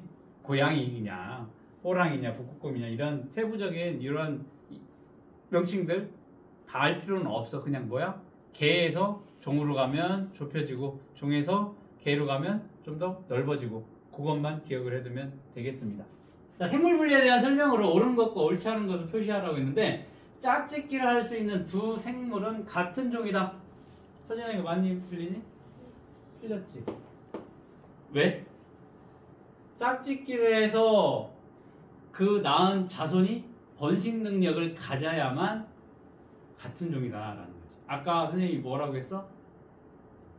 라이거 얘기했지. 타이거와 호랑이와 사자는 짝짓기를 할 수가 있어. 같은 종이 아니잖아. 그치? 태어난 새끼는 번식 능력이 없어. 그러니까 같은 종이 아니다. 여기에 뭐가 반드시 들어가야 돼? 이거 많이 실수하는 거야. 짝짓기를 할 수 있는 두 생물이 자손을 낳았을 때 그 자손은 뭐야? 번식 능력이 있어야만 된다라는 거야. 그게 안 들어가면 같은 종이 아니다. 이렇게 많이 실수하는 거야. 그 다음 개, 보리, 강아지 풀, 고래는 광합성 여부에 따라 두 부리로 분류할 수 있다. 자, 광합성으로 하는 애는 누구니? 보리하고 강아지 풀, 이 식물이야. 그리고 얘, 개하고 고래는 광합성을 하지 않네. 광합성하는 생물, 광합성을 하지 않는 생물 두 가지 분류할 수 있네. 생물이 가지는 고유한 특성으로는 몸의 생김새, 한살이, 번식 방법, 광합성 여부 등이 있다. 고유한 특징 맞는 내용이 되겠습니다. 박쥐, 까치, 다람쥐 사이에서는 박쥐는 까치처럼 날개가 있으므로 박쥐와 까치는 박쥐와 다람쥐보다 더 가까운 관계이다. 틀렸지? 왜? 박쥐하고 다람쥐는 서로 젖을 먹이는 동물이기 때문에 박쥐와 다람쥐가 더 가까운 관계이다 라는 겁니다. 집에서 키울 수 있는 것과 키울 수 없는 것 같이 편의를 기준으로 생물을 분류해도 사람마다 분류 결과가 같다라고 했는데 맞니 틀리니? 희원아? 이건 어때? 맞는 얘기야 틀린 얘기야? 틀린 얘기야? 왜? 그래서 키울 수 있는 것과 키울 수 없는 것 이런 편의에 따른 사람의 따른 기준은 다 다르지. 그치? 유진아 닭 귀엽니? 닭 선생님 집에서 닭을 얼마 전에 부화를 시켜서 키웠다. 근데 우리 집 둘째는 닭을 굉장히 좋아했어. 새끼 때부터. 그리고 막 손에다 놓고 키우고 품에 안고 키우고 막 똥 싸고 해도 즐겁게 키웠어. 그런데 선생님 집에 첫째는 오는 것도 싫어. 가까이 오는 것도 싫어서 막 도망을 가고 했다고. 그러니까 사람에 따라서 얘는 귀여움의 대상이 될 수도 있고 아닐 수도 있어. 그러니까 이러한 키울 수 있는 것과 키울 수 없는 것 이런 편의에 따른 기준은 사람마다 다 다르다라고 볼 수가 있습니다. 그러니까 분류 결과가 같다? 다 천차만별이다라고 볼 수가 있습니다. 이런 식으로 이제 분류 기준은 생물이 갖는 고유한 특징을 기준으로 분류를 하는 게 맞다라는 거야. 맞니? 그렇기 때문에 여기 분류 결과는 다 다르다라는 겁니다. 똑같은 걸 봤었을 때도 내가 좋아하는지 싫어하는지 이건 사람마다 다 다르기 때문에 강아지 얼마나 귀엽고 예쁘니? 새끼 강아지. 새끼 땐 다 이쁘지. 그런데 어떤 사람은 이 조그만 강아지라 하더라도 무서움을 느낄 수도 있고 어떤 사람은 굉장히 큰 강아지도 아니고 큰 개를 보더라도 귀엽게 느껴지고 이러한 편의에 따른 분류 체계는 어떠한 기준들이 모호하기 때문에 분류 결과가 다 다르게 나타날 수가 있다라는 겁니다. 까투리와 장기. 까투리는 암꽁이고 장기는 숫꽁을 얘기를 하는 겁니다. 말과 당나귀, 표범과 치타가 같은 종인지 확인하는 과정을 나타낸 거다. 자, 시작은 까투리와 장기, 말과 당나귀, 표범과 치타 서로 짝짓기를 해서 자손을 낳을 수 있는가? 예, 아니요 라고 하면 아니면은 누구니? 그대로 내려와. 여기 손이 왜 안 보이냐? 이렇게 내려왔네. 자손을 낳을 수 없는 애 누구니? 표범과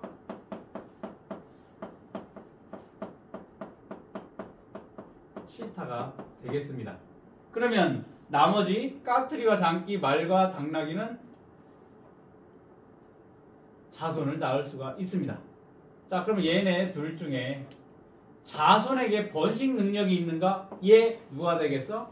까투리, 장기. 그에 반해 말과 당나귀, 노새 같은 경우에는 자손 노새는 불임이라고 얘기를 했습니다. 그러니까 여기 말, 당나귀가 들어가게 되겠다라는 겁니다. 이해됐니? 이렇게 정리를 하면 될 거야.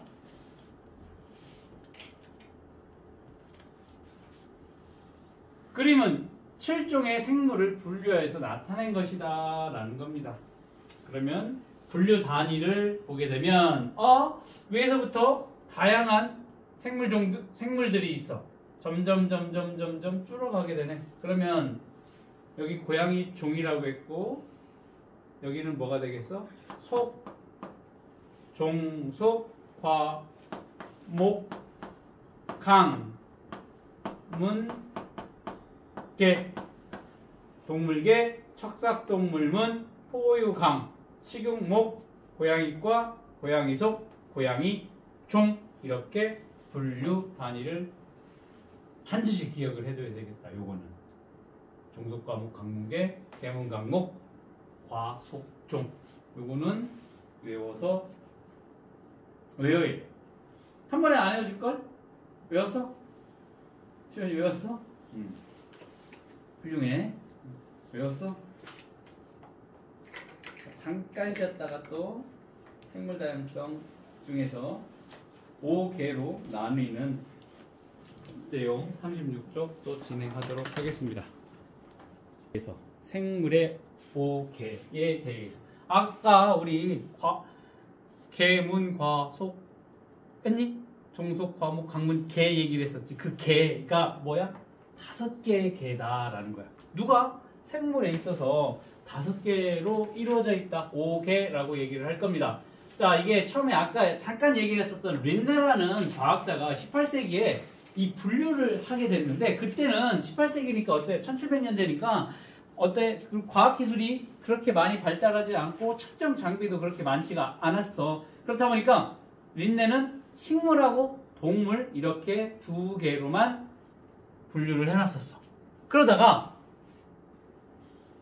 과학이 발달하면서 이제 현미경이 이제 나오게 된 거지. 현미경은 뭐니? 지난 시간에 배웠다시피 우리가 눈에 보이지 않는 작은 생물도 볼 수 있게 된 거지. 그래서 평상시 육안으로 돋보기로 보이지 않았던 생물들이 보이게 됐네?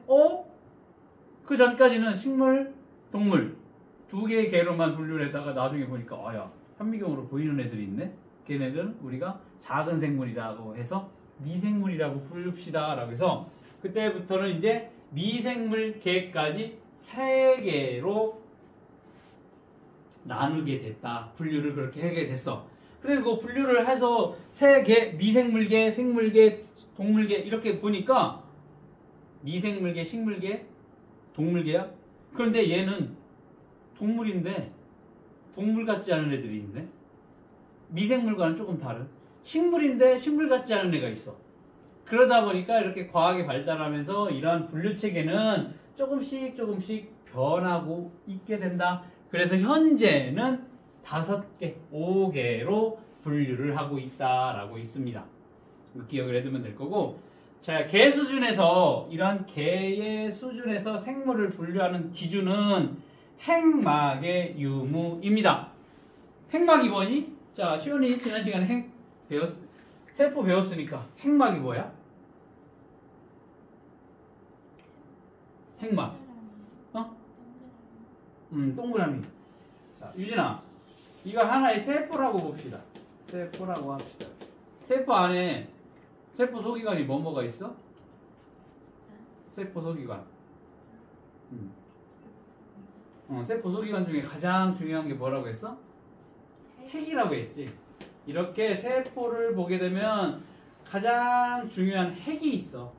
핵을 나머지 여기 부분을 뭐라고 했어? 세포질이라고 했지. 세포질에서 이 핵과 구분 지우기 위해서 여기 뭐가 존재를 하는 거야? 이렇게 핵막이 존재를 할 거야. 여기 핵막이야. 핵막.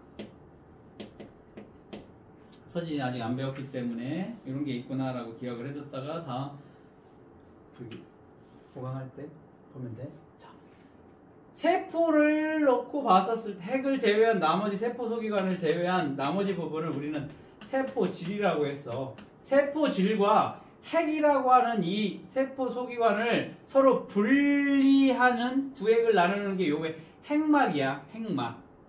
핵막을 갖고 있는 애도 있고 핵막이 없는 애들도 있어.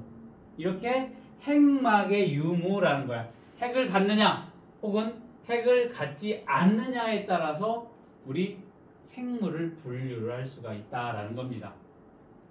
자, 이렇게 세포 수준에서 핵막으로 뚜렷하게 구획이 되는 애들을 우리는 진핵생물이라고 얘기를 할 겁니다. 진핵생물.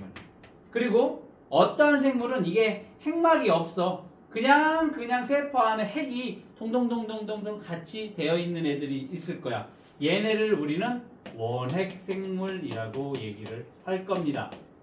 자, 용어가 갑자기 어려워져. 쉬워. 원핵생물은 뭐다? 핵이 핵막으로 구분이 안 되는 애들이야. 즉 원시적인 핵을 가지고 있는 생물이다 라고 하고, 진핵생물은 아까 뭐라고 했니? 이렇게 핵막이 있는 애라고 했어. 핵막이 있다라는 얘기는 진정한 핵을 갖는 생물이다, 이렇게 분류를 하게 될 겁니다. 다시 나오게 될 거야. 자, 이렇게 원시적인 핵을 가지고 있다, 핵막이 없는 애들이야. 핵막이. 이런 애들이 뭐가 있냐면, 원핵생물 같은 경우에는 세균 애들이 원핵생물이 될 거고, 진핵생물은 진정한 이렇게 핵을 가지고 있는 애들, 사람을 포함한 동물계, 식물계, 그리고 균계가, 그리고 원생생물계까지가 이 진핵생물에 해당이 될 거야. 이렇게 핵막의 유무에 따라서 생물을 분류할 수도 있다라는 거. 그 다음 세포벽의 유무야. 누가 세포벽 가지고 있니? 식물이 대부분 세포벽을 가지고 있어. 그리고 일부 세포벽을 가지고 있는 동물도 일부 있을 거고. 이렇게 세포벽을 갖고 있느냐 없느냐에 따라서 이런 5개로 나뉘게 될 거고, 영양분을 얻는 방법에 따라서, 혹은 기관이 얼마나 발달되어 있느냐에 따라서 이렇게 개 수준으로 생물을 분류하게 된다라는 겁니다. 이제부터 어려운 부분 들어갈 거야. 정신 바짝 따라야 될 겁니다. 오늘 수업의 가장 하이라이트면서 아까 얘기했다시피 문제가 가장 많이 나오는 부분이 여기가 될 거야. 그래서 자, 5개라고 해서 5개의 개야. 지구에 사는 생물을 원핵생물계, 원시적인 핵을 가지고 있느냐, 원생생물계, 그리고 식물계, 균계, 동물계, 5개의 개로 우리는 현재 분류를 하고 있습니다. 저 다 외워야 돼. 원핵생물계, 원생생물계, 식물계, 균계, 동물계가 있다라는 겁니다. 자, 요거 뭐야? 어렵지? 어디로 가니? 39쪽으로 가서 보고 다시 보도록 하겠습니다. 원핵생물계부터 설명을 해보도록 하겠습니다. 자, 원시적인 핵을 가지고 있는 게 원핵생물계라고 해서 원시적인 핵을 가지고 있는 원핵생물계. 그러니까 아까 뭐라고 했니? 핵막이 없다라는 게 가장 큰 특징이야. 핵막이 없다. 이거 반드시 기억을 해야 돼. 원핵생물계는 핵막이 없어. 자, 그 다음에 단세포 생물이야. 지난 시간에 배웠지 우리. 하나의 세포로 이루어진 생물이 단세포라고 했습니다.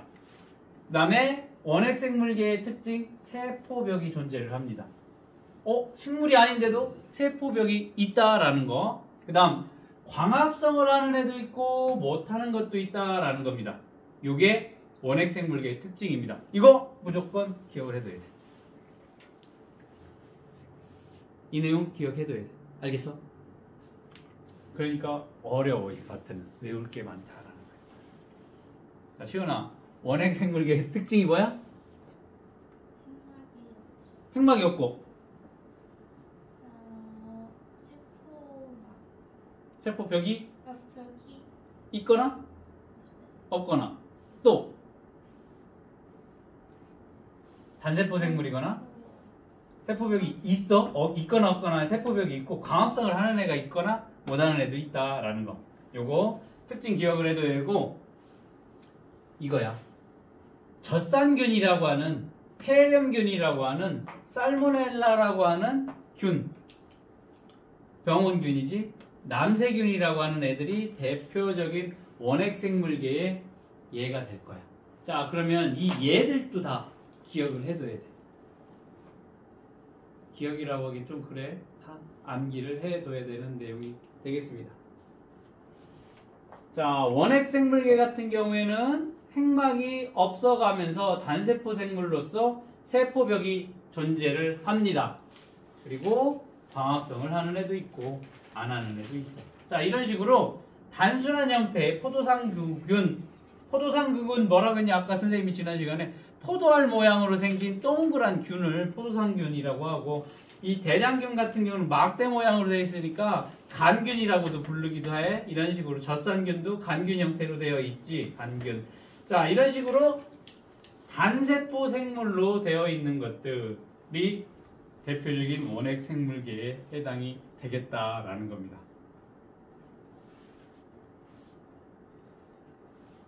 그 다음 식물계 얘기를 할게.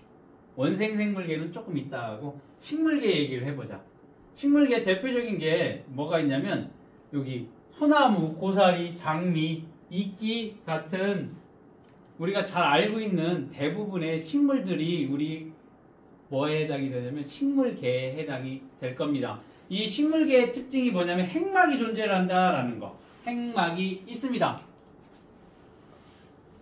핵막이 있다라는 특징. 그리고 식물계는 다세포 생물이 되겠습니다. 지금 외워. 유진아 지금 외워. 다세포 생물이야. 식물은. 그 다음 세포벽이 존재를 합니다. 아, 원핵 생물계에도 세포벽이 있는데 식물계에도 세포벽이 존재를 하는구나 라는 거. 자, 식물은 엽록체가 있기 때문에 뭐를 해? 얘도 광합성을 하여서 스스로 양분을 얻는 특징을 가지고 있습니다. 그리고 식물계의 대부분은 뿌리, 줄기, 잎 이렇게 기관이 발달해 있다라는 특징이 있습니다. 됐니? 이게 이제 식물의 특징이 될 거야. 핵막이 있고 다세포 생물이면서 세포벽이 존재를 하고 광합성을 하게 된다. 기관이 잘 발달해 있다라는 특징. 우산이끼, 잔디, 개나리, 소나무 우리 주변에서 볼 수 있는 그런 식물들이 다 식물계에 해당이 된다라는 거. 그 다음 동물계 봅시다. 동물계.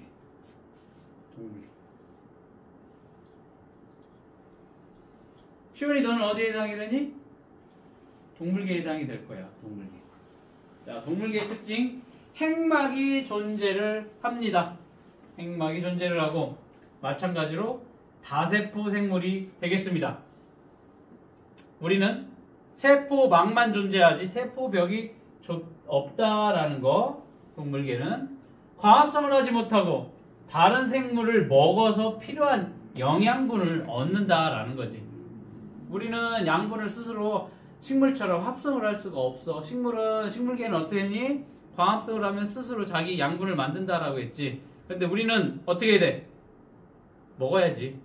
이렇게 다른 생물을 먹어서 필요한 영양분을 얻는다라는 특징이 동물계의 특징이 될 거고, 대부분의 생물이 발달된 기관을 가지고 있다라는 것도 마찬가지로 식물과 같은 특징이 될 겁니다.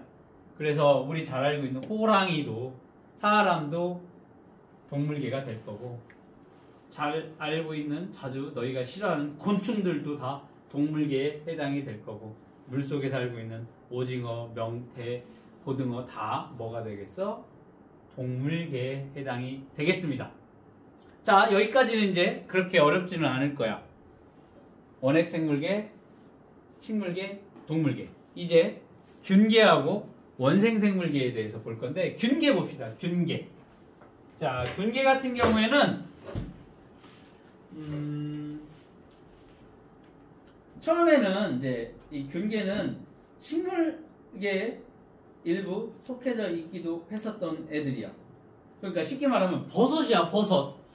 지금 버섯 갔다 보면 여기 앞에 있다가 마트 한번 가다 들려봐. 이마트 에브리데이 가봐. 거기 가보면 그 식물들 있는 사이에 버섯이 이렇게 같이 껴있을 거야.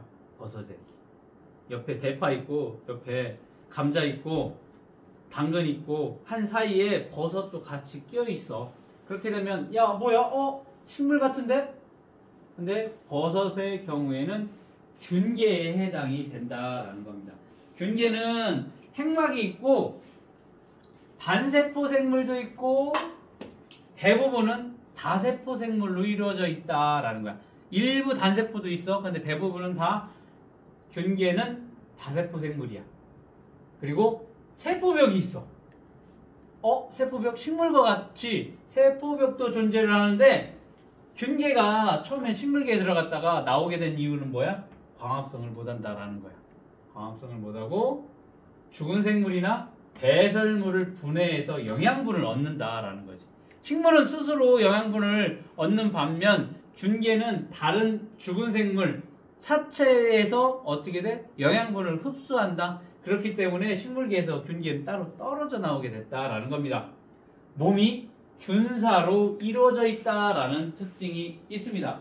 균사라고 하는 것은 실이야, 실 모양으로 이루어져 있는 구조를 균사라고 얘기를 하는 겁니다. 이게 이제 대표적인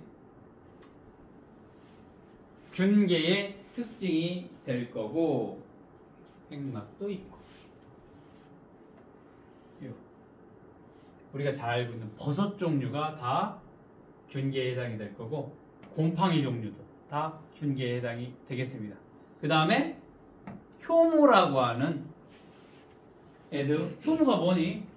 효모, 빵이나 술이나 발효시킬 때 사용하는 게 효모지, 효모. 효모도 뭐가 되니? 균계에 해당이 되겠습니다. 자, 이게 균계까지 했고 이제 가장 헷갈리는 원생생물계에 대해서 볼 거야. 자, 원생생물계 같은 경우는 진핵생물. 자, 여기 봐봐. 이렇게 자를 거야. 원핵생물계와 나머지 식물계, 균계, 동물계 이렇게 원시적인 핵을 가지고 있느냐 아니면 진정한 핵을 가지고 있느냐 이게 여기가 아까 뭐라고 했니? 진핵생물이라고 했어. 진핵생물. 얘는 원핵생물이라고 했어. 이렇게 핵을 가지고 있느냐 없느냐에 따라서 분류를 해놓고 보니까 식물계의 특징, 균계의 특징, 동물계의 특징을 가지고 있는 애들을 제외한 나머지 애들이 있다라는 거지. 그게 누구야? 원생생물에 되겠다라는 겁니다. 원생생물계. 진핵생물계 중에서 식물계의 특징, 균계의 특징, 동물계의 특징을 갖지 않는 애들을 모아놓은 게 뭐야? 원생생물계라고 얘기를 할 겁니다. 그래서 자, 식물계, 균계, 동물계를 나머지 제외한 애들이니까 이 원생생물계 같은 경우에는 굉장히 분류 계통이 복잡하고 분류체계가 가장 많이 변하고 있는 생물 물력. 잡다한 것들이 다 모여져 있는 것들이 얘네 특징 안 가지고 있는 애들, 잡다한 애들이 다 모여져 있는 게 원생생물계라고 보면 되겠습니다. 자, 원생생물계 특징 보면 핵막이 존재를 합니다. 그리고 단세포도 있고 다세포도 있고 다세포의 경우에는 기관이 제대로 발달하지 않았다라는 특징이 있고 세포벽이 있는 애도 있고 없는 애도 있고 광합성을 하는 애도 있고 없는 애도 있고 굉장히 다양한 형태를 가지고 있다라는 게 원생생물계의 특징이 될 겁니다. 아메바, 집신벌레, 아메바, 집신벌레. 얘는 뭐니? 단세포 생물이지, 단세포. 그에 반해 미역, 다시마, 다세포 생물이야. 자, 미역하고 다시마 가면 어디에 있어? 바로 그 앞에 있어. 그 아까 얘기했던 식물들 있는 균계 바로 앞쪽에 김, 미역, 다시마 그런 것들이 지금 마트에 가면 진열이 되어 있으니까 미역 먹어보면 알겠지만 이렇게 먹어처럼 생겼어. 바닥에 뿌리 내려놓고서 되어 있어. 뭐 이거 식물이라고 우린 착각을 할 수 있지만 원생생물계에 해당이 된다라는 거 이거 잘 기억을 해둬야 되겠습니다. 자, 이런 식으로 5개로 나눠지게 된다라는 겁니다. 그러면 아까 얘기했던 그 39쪽으로 가서 다시 얘기를 해보도록 하겠습니다. 요게 이제 오늘 수업의 가장 중요한 부분이 될 거야. 5개의 분류 기준과 특징을 정리를 해놨는데 요거 반드시 기억을 해둬야 되는 내용이 되겠습니다.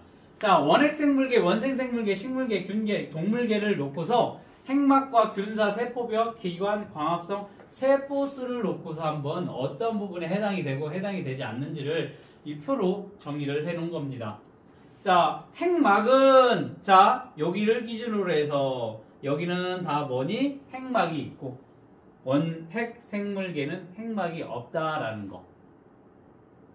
그 다음 균사야. 균사. 균사는 뭐니? 실의 형태의 구조물이라고 해서 이 균사의 구조물은 누구만 있냐면 균계에만 있어. 균계에만 있는 특징이 되겠습니다. 나머지는 균사가 없다라는 거. 그 다음 세포벽 봅시다. 세포벽 동물계에는 없어. 원생생물계에는 있을 수도 있고 없을 수도 있고 나머지 원핵생물계, 식물계, 균계, 세포벽이 다 존재를 합니다. 자, 요거 잘 봐야 돼. 빨간색으로 되어 있네. 원생생물계는 세포벽이 있을 수도 있고 없는 애들도 있다라는 거. 그 다음 기관. 기관이 뭐라고 했니?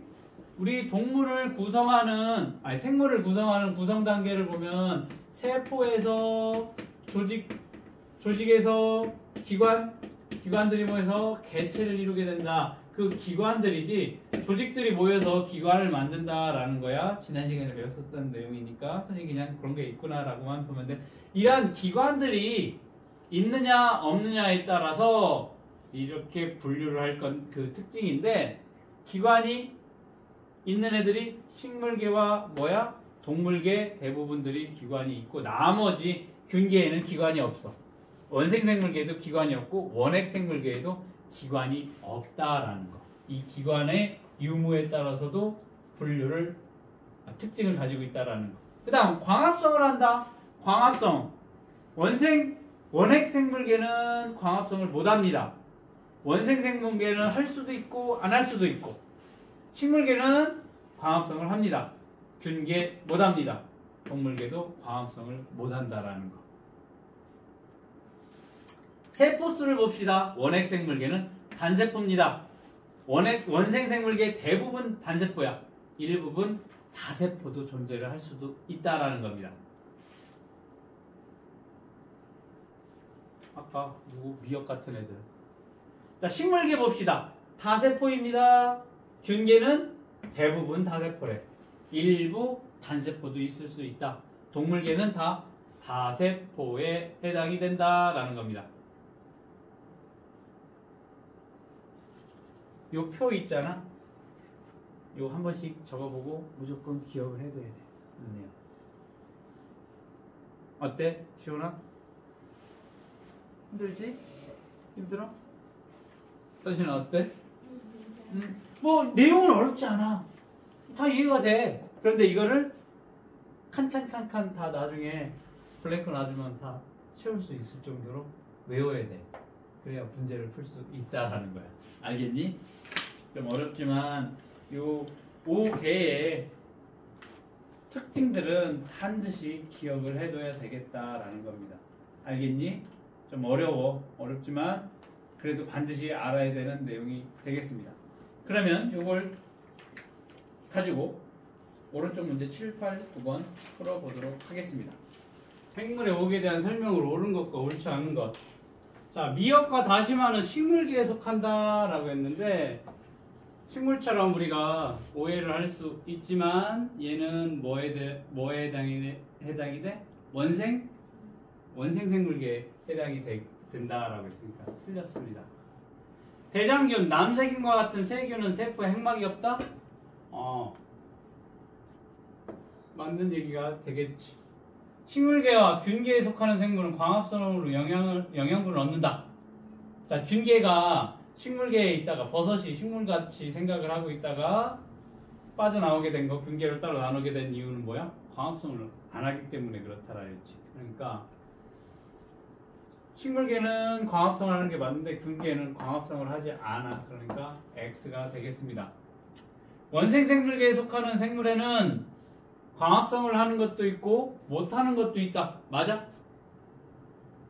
그치? 원생생물계의 특징 보면 광합성 하는 애들도 있고 하지 않는 애들도 있다라고 했으니까 맞는 내용이 될 거고, 식물계에 속하는 생물의 세포에는 세포벽이 있지만 균계와 동물계에 속하는 생물의 세포에는 세포벽이 없다라고 했네. 틀렸어? 맞았어? 지원아? 틀렸어? 맞았어? 맞았어? 틀렸어? 네. 왜?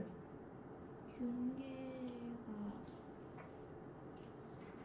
그렇지. 균계는 뭐야? 세포벽이 존재를 합니다. 동물계에는 세포벽이 없어. 그런데 균계와 동물계에 모두 세포벽이 없다고 했으니까 틀렸지. 아니, 균계는 세포벽이 존재를 합니다.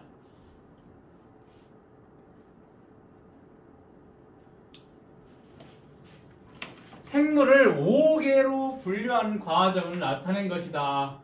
자, 유전물질이 핵막으로 쌓여져 있느냐? 진정한 핵을 가지고 있느냐? 그렇지 않느냐라는 거지. 그러니까 가지고 있으면 진핵 생물이라고 얘기를 했고, 가지고 있지 않다라고 하면 뭐니? 원핵, 원시적인 핵을 가지고 있다. 가는 그러니까 뭐니? 원핵 생물계라고 보면 되겠습니다. 얇아서 보여? 시원아 보여? 서진아 보여? 흰색 써놓은 거 이거 보여? 글씨? 안 보여? 어느 각도에서는 좀 칠판이 안 보이는 부분이 있어서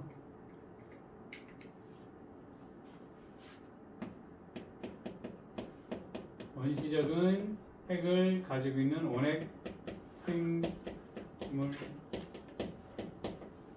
이건 보이니? 자, 그럼 나머지 4개가 있네. 균계, 식물계, 동물계, 원생생물계가 있을 겁니다. 자, 균계, 식물계, 동물계가 아닌 생물무리인가? 예, 원생생물계. 그럼 나머지 이쪽이 균계, 식물계, 동물계가 되겠습니다. 아니오로 갈 거야, 이 3개가. 자, 광합성을 하는 생물이 속하는가? 라고 했어. 균계, 식물계, 동물계 중 광합성을 하는 애는 누가 광합성을 하니? 얘라고 했으니까 식물계가 되겠네. 식물계가 열로 오게 될 거고, 아니오는 누가 와? 균계, 동물계가 오게 될 겁니다. 세포벽이 없고 운동성이 있는 생물이 속하는가? 균계, 버섯, 곰팡이 혼자 움직이지 않지. 그러니까 얘라고 했고, 아니요, 균계, 예, 동물계, 가는 원핵 생물계, 나는 식물계, 다는 동물계, 라는 균계. 이렇게 정리를 하면 되겠습니다. 생물과 각 생물이 속하는 계를 선으로 연결하시오 라고 되어 있는데, 황색 포도산 구균 누구에 해당이 되겠어? 균계지. 맞아? 아니, 균계라는 참 뭐야? 원핵 생물계지. 박새는 동물계가 되겠네. 송이 버섯은 얘가 균계겠지. 핵함은 핵함이 뭔데? 미역 생각하면 돼. 미역. 민물에 그 개울물 같은데 보면 실처럼 생겨서 초록색을 나타내고 있는 애가 핵함이야. 핵함. 근데 핵함 본지 한 30년은 된 것 같은데 국민학교 때 한번 보고 그 이후에는 못 본 것 같아. 핵함 뭐가 되겠어? 원생생물계가 해당이 되겠습니다. 소나무는 뭐에 해당이 돼? 식물계에 해당이 되겠습니다. 이런 식으로 정리를 하면 되겠습니다.